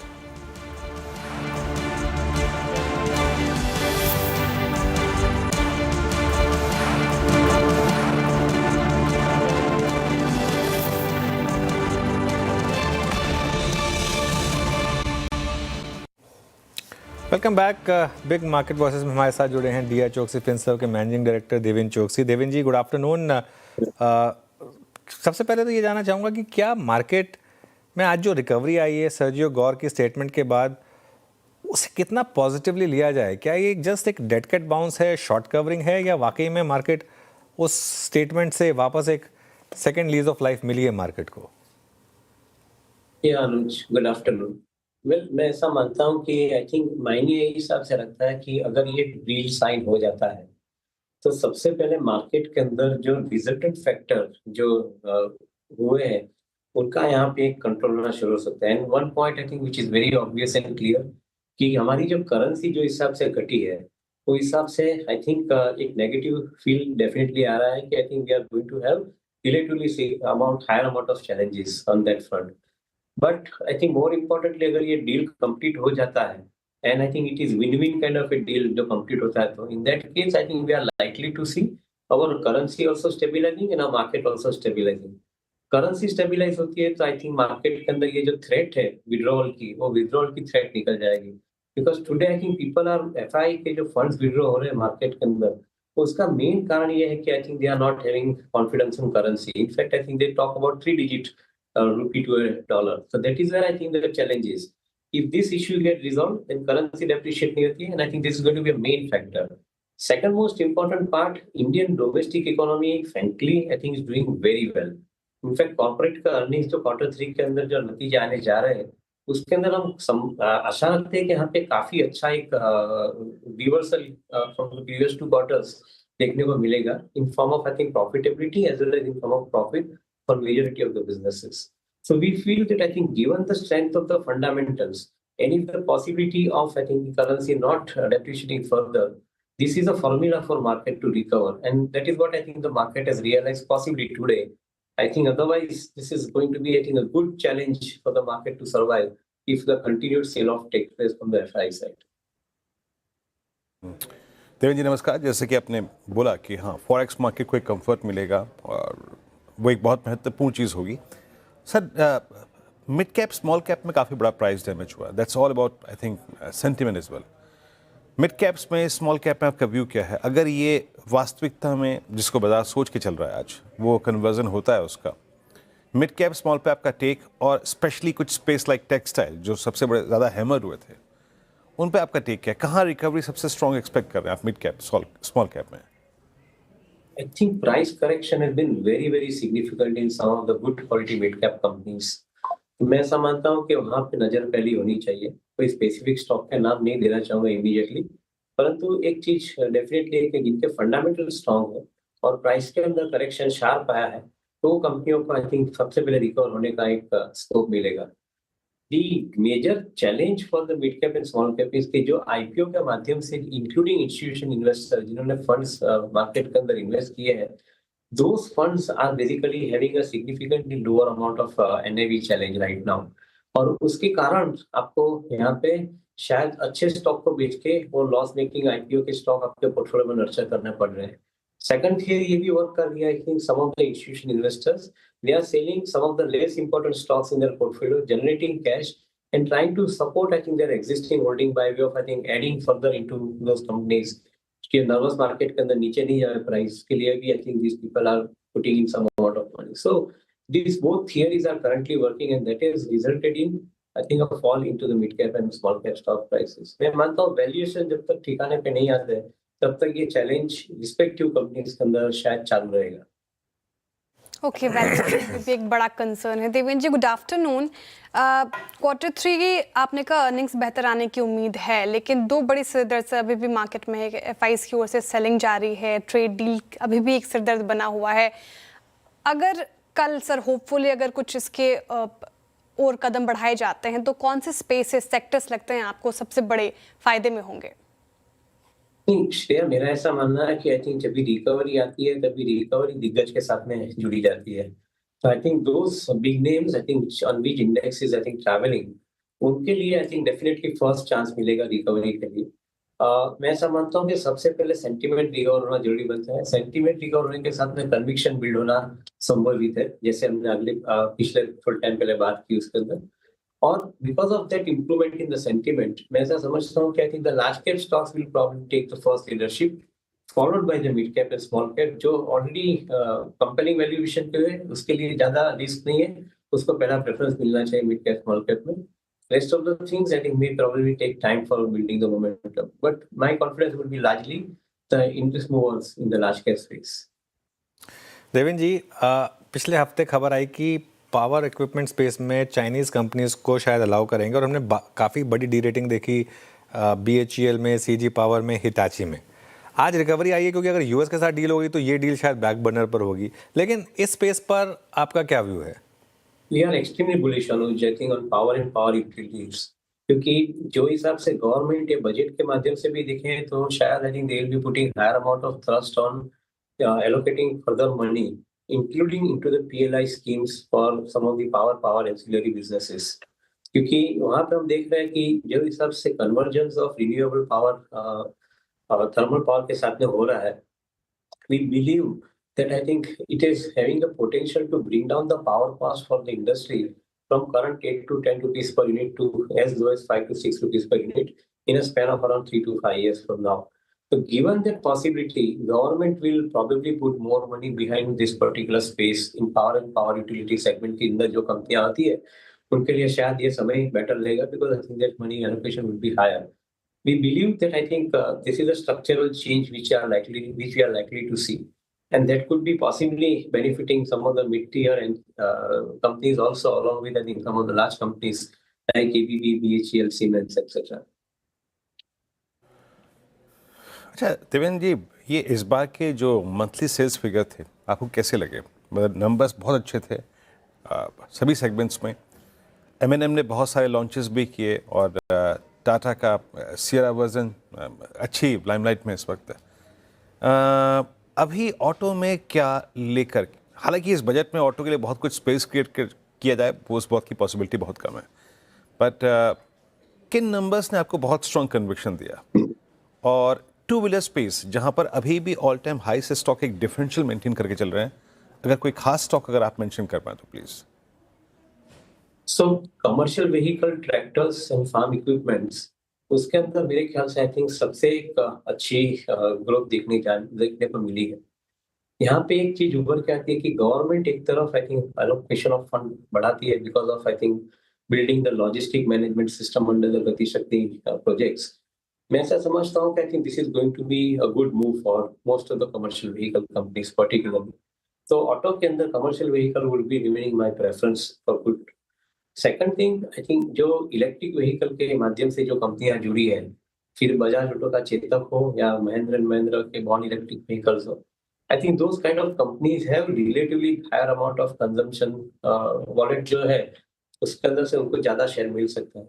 बिकॉज मैं ऐसा समझता हूँ कि I think with the new buyer is definitely wanting to have a choice on the electric vehicle, be it in two wheeler space और be it in four wheeler space. And in this case both these companies in their respective cases I think are very well positioned in my viewpoint. Okay, ये view हो गया sir आपका auto space को लेकर. लेकिन देवेंद्र जी, हम बस 14 trading session दूर हैं बजट से, और ऐसे में बजट से आपकी क्या एक्सपेक्टेशंस हैं, साथ ही उसको मद्देनजर आप कौन से स्टॉक्स या स्पेसेस पर अभी बुलिश नजर आ रहे हैं? इनफैक्ट गवर्नमेंट का सबसे ज्यादा ये टाइम फोकस ये होना चाहिए कि जो free trade agreement and bilateral trade agreement जो होने जा रहे हैं अमेरिका साथ में और आई थिंक दूसरे यूरोपियन नेशन के साथ में फ्री ट्रेड एग्रीमेंट जो हो रहे हैं, उसके अंदर गवर्नमेंट का जो मेन थ्रस्ट होना चाहिए वो आई थिंक कैसे एक्सपोर्ट रिलेटेड एक्टिविटी को ज्यादा से ज्यादा स्मूथ कर पाए. So maybe I think they are likely to follow certain process. मेरा ऐसा मानना है कि I think they may probably give importance to ONDC platform कि जहाँ पे आई थिंक आपको online network of digital commerce के माध्यम से B2B ई कॉमर्स का एक प्लेटफॉर्म आपको मिला है. तो शायद I think that can probably give them mileage even to go to the global markets. They may also be putting significantly high amount of thrust on Indian companies trading in rupee currency value as against I think the dollar, क्योंकि 5 country के साथ में already ये process चालू हो चुका है and digital rupee is a reality now. So शायद इसके ऊपर भी ज्यादा थ्रस्ट आ सकता है. अदरवाइज जो मैंने बताया उस हिसाब से लॉजिस्टिक के ऊपर और रिन्यूएबल पावर सेगमेंट के अंदर जो थ्रस्ट आना है because of I think the resultant benefit that it will bring to the economy, उसके लिए गवर्नमेंट की प्रपोजल PLI स्कीम के माध्यम से आ सकती है. So that is I think our expectation, at least in the immediate term we are seeing this possibility. फिर देवेंद्र जी बहुत बहुत शुक्रिया, आप इस कार्यक्रम में शामिल हुए, सभी सेक्टर्स पे बात की आपने, अपने व्यू शेयर किया, बहुत बहुत शुक्रिया. और निकट भविष्य में क्लोजर टू बजट डेफिनेटली आपसे बातचीत होगी, आपके बजट का आंकलन क्या है उससे बातचीत हम करेंगे. बहुत बहुत शुक्रिया सर. एक बार निफ्टी बैंक स्क्रीन पे लेके आइए. अनुज, एक शॉर्ट कवरिंग का फेज आया, वो हमने सेलिब्रेट किया, लेकिन बाजार को कुछ सब्सटेंस चाहिए, है ना. ये प्राइस यही दिखाता हुआ, वही 59,500 और वही 25,800, वहीं एंटर नहीं कर पाए हम. बट कैसे अप्रोच करें इस रिवर्सल को, और अगर बाजार को कुछ सब्सटेंस मिलता है तो हम कहाँ तक जा सकते हैं, कैसे अप्रोच करें इस क्लोज को, और कल के लिए भी. देखिए, पहली बात तो ये कि क्लोज अच्छी है. अब आप आर्ग्यू कर सकते हैं कि हम 25,800 के ऊपर शायद ना क्लोज कर पाएँ, वैसे अभी टाइम बाकी है, या फिर बैंक निफ्टी पर हम एक बार बैंक निफ्टी का भी इंटरडे चार्ट दिखा दीजिएगा, 59,500 के ऊपर नहीं बंद कर हो पाए. ये वन सेंस शायद थोड़ा सा आप नेगेटिव माने, लेकिन रिकवरी अच्छी है, पहली बात. दूसरी बात, मार्केट ने आज बहुत ही क्रूशल लेवल बचाए हैं. आज अगर आप देखें, हमने सुबह दो ही लेवल बात किए थे, 25,500 निफ्टी पर और 58,800 बैंक निफ्टी पर. इंट्राडे में तो निफ्टी में तो वो लेवल तोड़ भी दिया, लेकिन क्लोजिंग बेसिस पर उसको अच्छे से डिफेंड करके और उसके ऊपर 250 पॉइंट का क्वेश्चन बनाकर जा रहे हैं. और बैंक निफ्टी में भी उस 58,800 के लेवल के ऊपर अच्छा खासा 600 पॉइंट का क्वेश्चन बनाकर जा रहे हैं. लेकिन वीरू, ये कह देना कि worst is over for the market, अभी जल्दबाजी होगा, अभी थोड़ी जल्दबाजी होगा ये कहना. और देखिए क्या है ना, हर 200-300 पॉइंट पर अपना व्यू नहीं बदल सकते. मार्केट में इस समय इतनी वॉलेटिलिटी है. एक डेड कैट बाउंस ड्यू था मार्केट के लिए. मार्केट एक्सट्रीमली ओवरसोल्ड था. पुट कॉल रेशो एकदम 0.6 पर आ गया था. 92% FI की शॉर्टिंग हो गई थी. पिछली बार भी आपको याद होगा, जब 92% शॉर्टिंग पर पहुंचे थे हम, एक बार के लिए तो निफ्टी ने 800-900 पॉइंट की रैली दे दी थी. भले वो टिकी नहीं, वो फेल हो गई थी रैली. खैर एनीवे, एक रिस्क ये रहेगा, आप ओवरनाइट पोजीशन मत कैरी करिए. देखिए, अगर कल हो गया गैप अप तो हो गया, बैड लक, लेकिन कैरी मत करिए ओवरनाइट पोजीशन, क्योंकि यू नेवर नो. पहली बात तो प्रॉफिट किसी के पास है नहीं, सब लॉसेस में ही होंगे इस समय. उनको आप चाहें तो थोड़ा सा कट करना चाहें, वो आपको कॉल लेना है. हाँ, अगर आप उनमें से हैं जो बिल्कुल आज सुबह ही दोपहर को ही कूद गए मार्केट में और अब आपके पास पोजीशन है, तब आप चाहें तो भले उसको एक दिन और देख सकते हैं. अच्छा, एक रिस्क और रहेगा हायर लेवल पर FI की सेलिंग लौटने का, वो भी थोड़ा सा आपको ध्यान रखना होगा. चलिए, खैर ये तो हो गई बात कल की स्ट्रैटेजी की. यतिन के पास चलते हैं, डीलिंग रूम से क्या फीडबैक मिल रहा है कल के लिए. Yatin, good afternoon. Good afternoon. और 2-3 स्टॉक जो आज डीलर्स के रेडार में है, उनमें सबसे पहले है नाल्को. और मेटल शेयरों में खास करके जो नॉन फेरस साइड है, एल्यूमिनियम साइड है, यहाँ आपको खरीदारी देखने को मिल रही है. इनफैक्ट नाल्को ये एक स्टॉक है जहाँ डीलर्स BTST की एडवाइस दे रहे हैं. जैन फ्यूचर्स में 355 से 360 तक के टारगेट्स के लिए डीलर्स यहाँ खरीदारी की एडवाइस दे रहे हैं. इसके अलावा इंडसइंड बैंक, और सुबह से ये स्टॉक मोमेंटम में आपको देखने को मिल रहा है. इनफैक्ट ओपन इंटरेस्ट के लिहाज से अगर आप देखें तो फ्रेश बाइंग देखने को मिल रही है. और डीलर्स को लगता है पोजिशनली 930-950 तक के यहाँ टारगेट्स आ सकते हैं. डोमेस्टिक म्यूचुअल फंड्स यहाँ जम के खरीदारी कर रहे हैं, ऐसा डीलर्स अपने क्लाइंट्स को सुझा रहे हैं. ओके, नैल्को, इंडसइंड बैंक, ये दो ट्रेड्स डीलर्स की तरफ से आते हुए BTST ट्रेड से. लेकिन हमारे पैनल कौन से स्टॉक्स पिक कर रहे हैं, BTST, STBT, वो समझ लेते हैं. राजेश पालवे जी बताइए, BTST या STBT? श्रेया जी, BTST करके जाएंगे, और उसमें हमें लगता है इंडसइंड बैंक को एज ए BTST ट्रेड लेके जाना यहाँ पे एक प्रॉफिटेबल ट्रेड हो सकता है, क्योंकि स्टॉक पे अब वापस से 900 रुपए के ऊपर सस्टेन होते हुए दिख रहा है. और अगर हम देखें तो ये वोलेटाइल मार्केट में भी स्टॉक में एक अच्छी स्ट्रेंथ डिस्प्ले करी थी और अपने प्रीवियस ब्रेकआउट को होल्ड करते हुए देखने को मिल रहा है, जो कि इसमें एक फ्लैग फॉर्मेशन का ब्रेकआउट डेली चार्ट पे बना था. फ्यूचर्स में टारगेट एक्सपेक्ट कर रहे हैं इसमें 925 से लेकर 930 की तरफ. On the down side stop loss होगा करीब 895 के आसपास. ओके, इंडसइंड बैंक 905 पे आपका ट्रेड. सौमिल, आपका ट्रेड क्या रहेगा? मैं सेल साइड पर जाना चाहूंगा. नौकरी ऑन द शॉर्ट साइड, एक कंसोलिडेशन बहुत समय से चल रहा है 200 डेली मूविंग एवरेज के नीचे, और वो नीचे की तरफ टूटा है आज के दिन में. मुझे लगता है कि शॉर्ट टर्म में थोड़ी सेल ऑफ और देखने मिलेगी. नीचे में टारगेट होगा 1200 का, और स्टॉप लॉस रखेंगे 1351. सर, आपका ट्रेड कल के लिए? मेरी बात कर रही है जी गाबा सर. ओके, आपकी बात करते हैं. Thank you.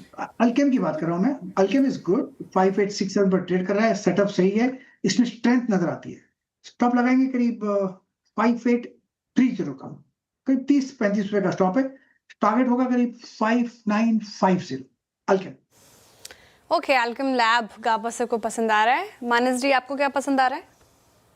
तो देखिए, बीएससी बॉम्बे स्टॉक एक्सचेंज के फ्यूचर में खरीदारी करके जाएंगे। स्टॉक में हाई टॉप हायर बॉटम को कंफर्मेशन मिला है। करंट लेवल्स पे यहाँ पर खरीदारी करने की राय रहेगी। 2750 का स्टॉप लॉस लगाएंगे और 2900 रुपए तक के टारगेट्स पॉसिबल है। ओके, बीएससी 2805 आपका बाय कॉल। राजेश सतपुते जी, आपका ट्रेड कल के लिए? वीरेंद्र जी देखिए, मैं फिलहाल तो एशियन पेंट के साथ ही जाऊंगा। जो मैंने सुबह कॉल दिया था दैट वाज एशियन पेंट। जिस तरह से इसका आज क्लोज मिल रहा है 2900 के ऊपर, मुझे लगता है कल का इसका बीटीएसटी का टारगेट होगा 2900 के ऊपर 2950 का। सो 2900 के नीचे यानी 2875 का स्टॉप लॉस होगा। टारगेट होगा 2950 प्लस एशियन।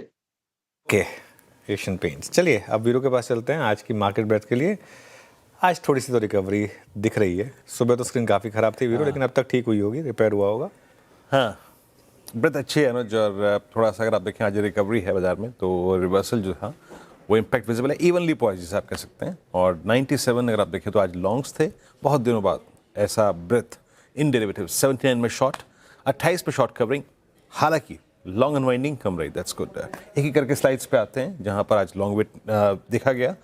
लॉन्ग में सबसे ऊपर नाम एक बार फिर से अगर आप देखें तो आज एक्सचेंजेस का था। आज बीएससी ने इस मद्देनजर एक बाजी मारी। IREDA, post numbers, premier energies, Hindustan zinc, PFC, इन सभी काउंटर्स में बहुत स्ट्रॉन्ग था। लॉन्ग बिल्डअप हुआ।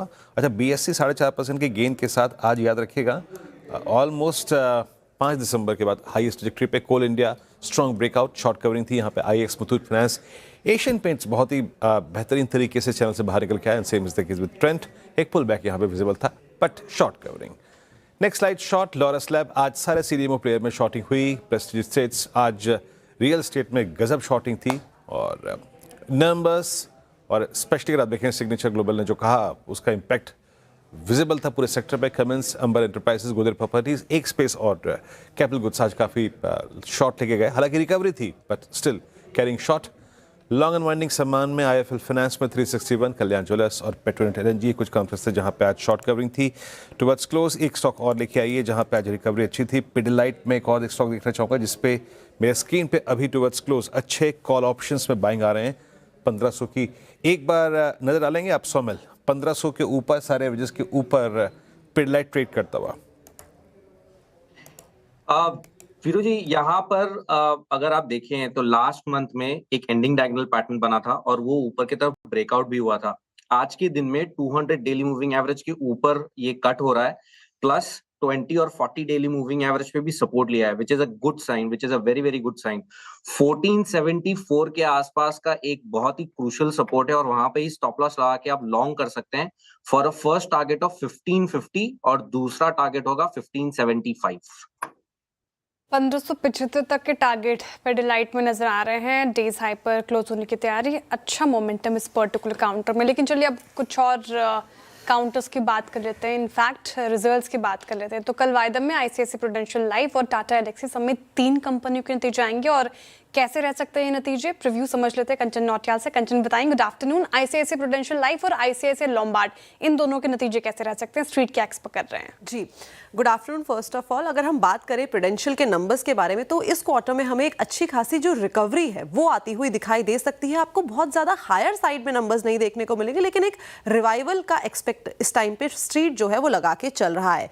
फर्स्ट ईयर प्रीमियम की बात करी जाए तो यहाँ पे एक मार्जिनल अपटिक हमें देखने को मिल सकता है। एपी हमें सिंगल डिजिट में ग्रो होता हुआ नजर पड़ सकता है।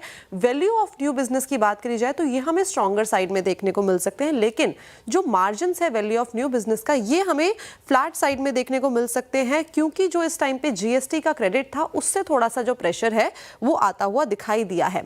इनफैक्ट अगर इनके नॉन लिंक्ड बिजनेस की बात करी जाए तो वहां पे अच्छी खासी ग्रोथ देखने को मिल सकती है। और साथ ही साथ अगर बात करें इनका प्रोटेक्शन बिजनेस तो वहां पे भी अच्छे नंबर एक्सपेक्टेड है।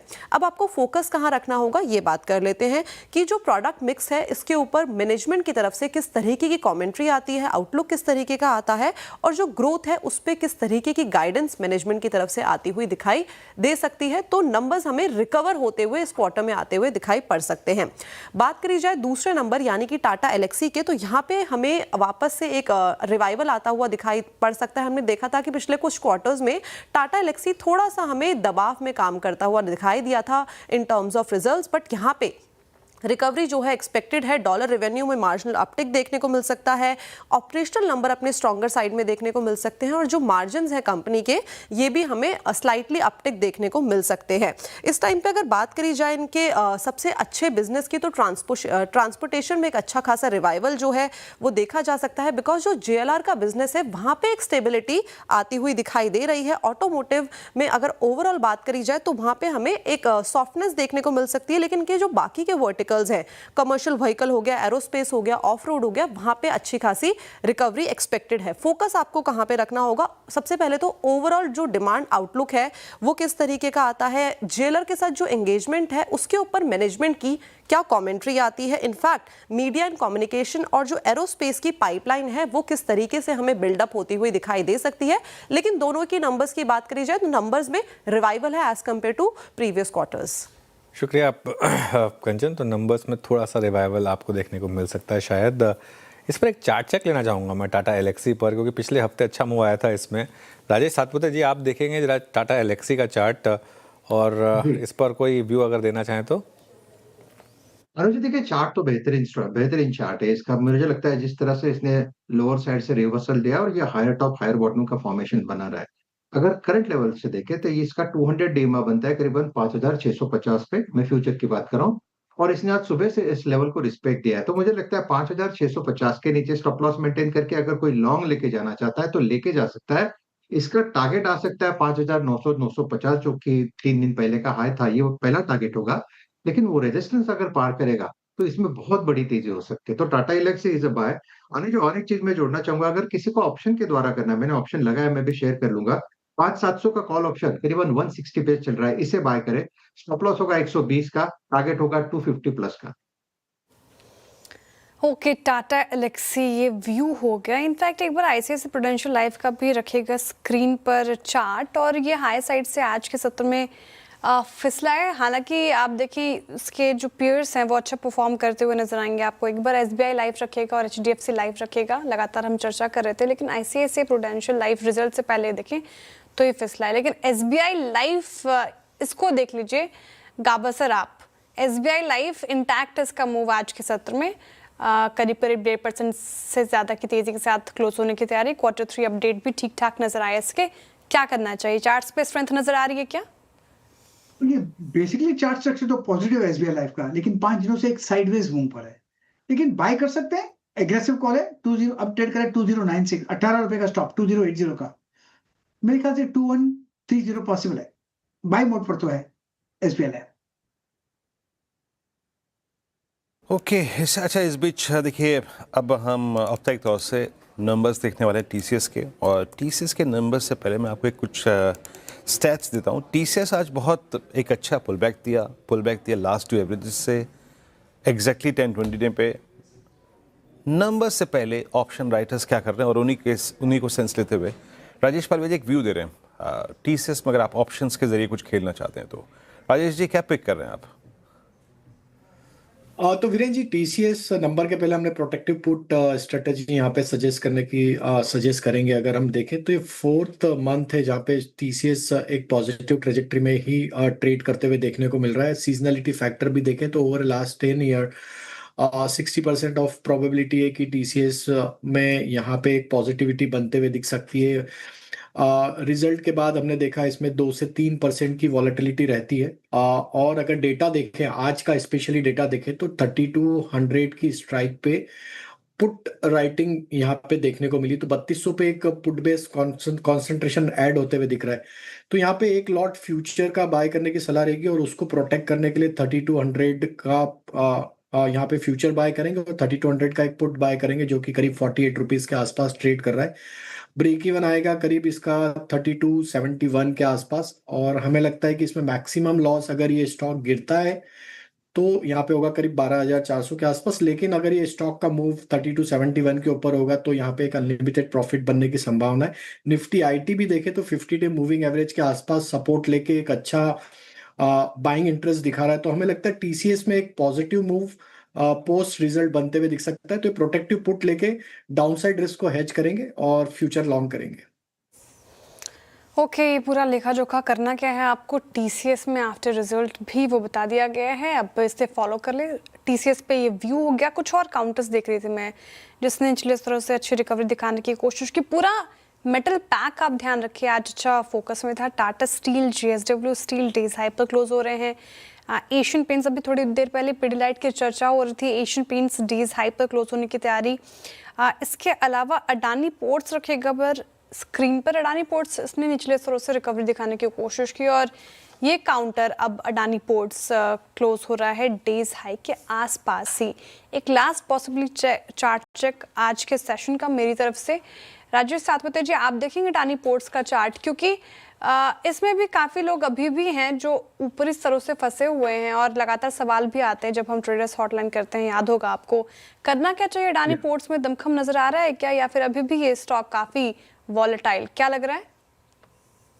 श्रेया, देखिए अडानी पोर्ट का अगर आप चार्ट देखें तो यहाँ पे क्लैरिटी मिलती है कि इसने अपना 200 डेमा हिट करने के बाद एक रिलीफ रैली दी है। तो ये जो रिलीफ रैली कहाँ तक जाएगी? 1460 1475 तक। तो वहां तक यानी यानी यानी जो कल जो सेल था वो आज वहां पे रिकवरी मिल रहा है। तो जो कल ट्रैप हुआ होगा, I think this rally should be used to liquidate your long position rather than creating fresh long. मैं कंप्लीटली अवॉइड करूंगा अडानी में लॉन्ग करना। लेकिन अगर आपको आपका रेट मिलता है लॉन्ग साइड का जिसमें कल आप फंसे हो तो एक बार के लिए एग्जिट कर लीजिए। काउंटर अभी भी वीक है। ओके, चलिए अब चलते हैं अनुज के पास इस क्लोजिंग को देखने के लिए। अनुज, ओवर टू यू। शुक्रिया वीरो। चलिए, क्लोज बहुत अच्छी है मार्केट की।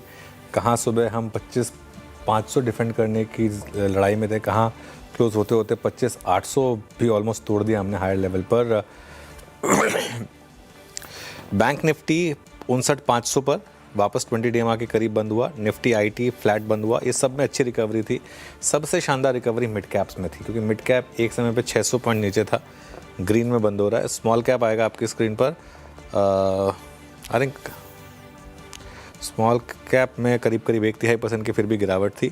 एडवांस डिक्लाइन थोड़ा सा अभी भी डिक्लाइंस के फेवर में था, इसी वजह से 1100 बढ़ने वाले शेयर थे, 1850 गिरने वाले शेयर थे। अब जरा एक बार सेक्टोरल गेनर्स देखते हैं कहाँ पर सबसे ज़्यादा स्ट्रेंथ थी। मेटल्स में 2% की रैली थी। कैपिटल मार्केट, बीएससी का इम्पैक्ट, पीएसयू बैंक्स में अच्छा मूव था। ऑयल एंड गैस, एफएमसीजी और फाइनेंशियल्स, इन सब में आज अच्छी खासी रैली थी। लूजर्स देखते हैं एक बार जरा, और लूजर्स में सबसे ऊपर निफ्टी रियल्टी 1% से ज़्यादा नीचे।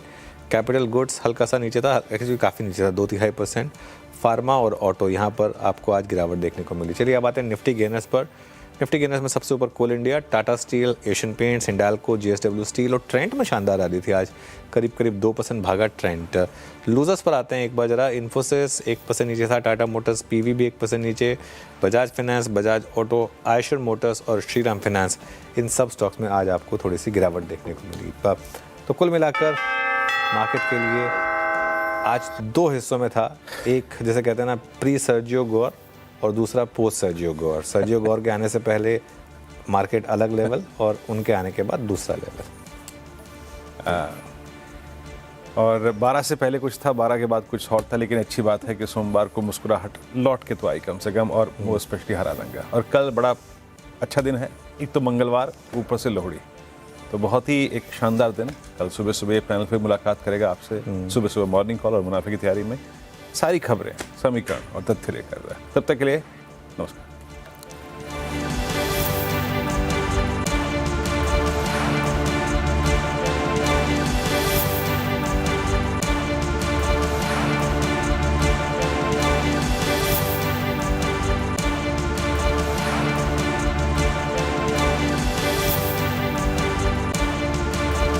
भारत के सपने बड़े हो रहे हैं, भारतीय इकोनॉमी बढ़ रही है और लोगों की उम्मीदें, पर एक्सपोर्ट हो या मैन्युफैक्चरिंग, रुपए पर दबाव हो या रोजगार का सवाल, चुनौतियां अभी भी बाकी हैं। तो ऐसे में कैसे बनेगा मोदी सरकार का बजट जो बने हर घर की ताकत। बजट 2026 बताएगा आत्मनिर्भर भारत की असली ताकत, विकास की नई रफ्तार और मोदी सरकार का अगला बड़ा फोकस।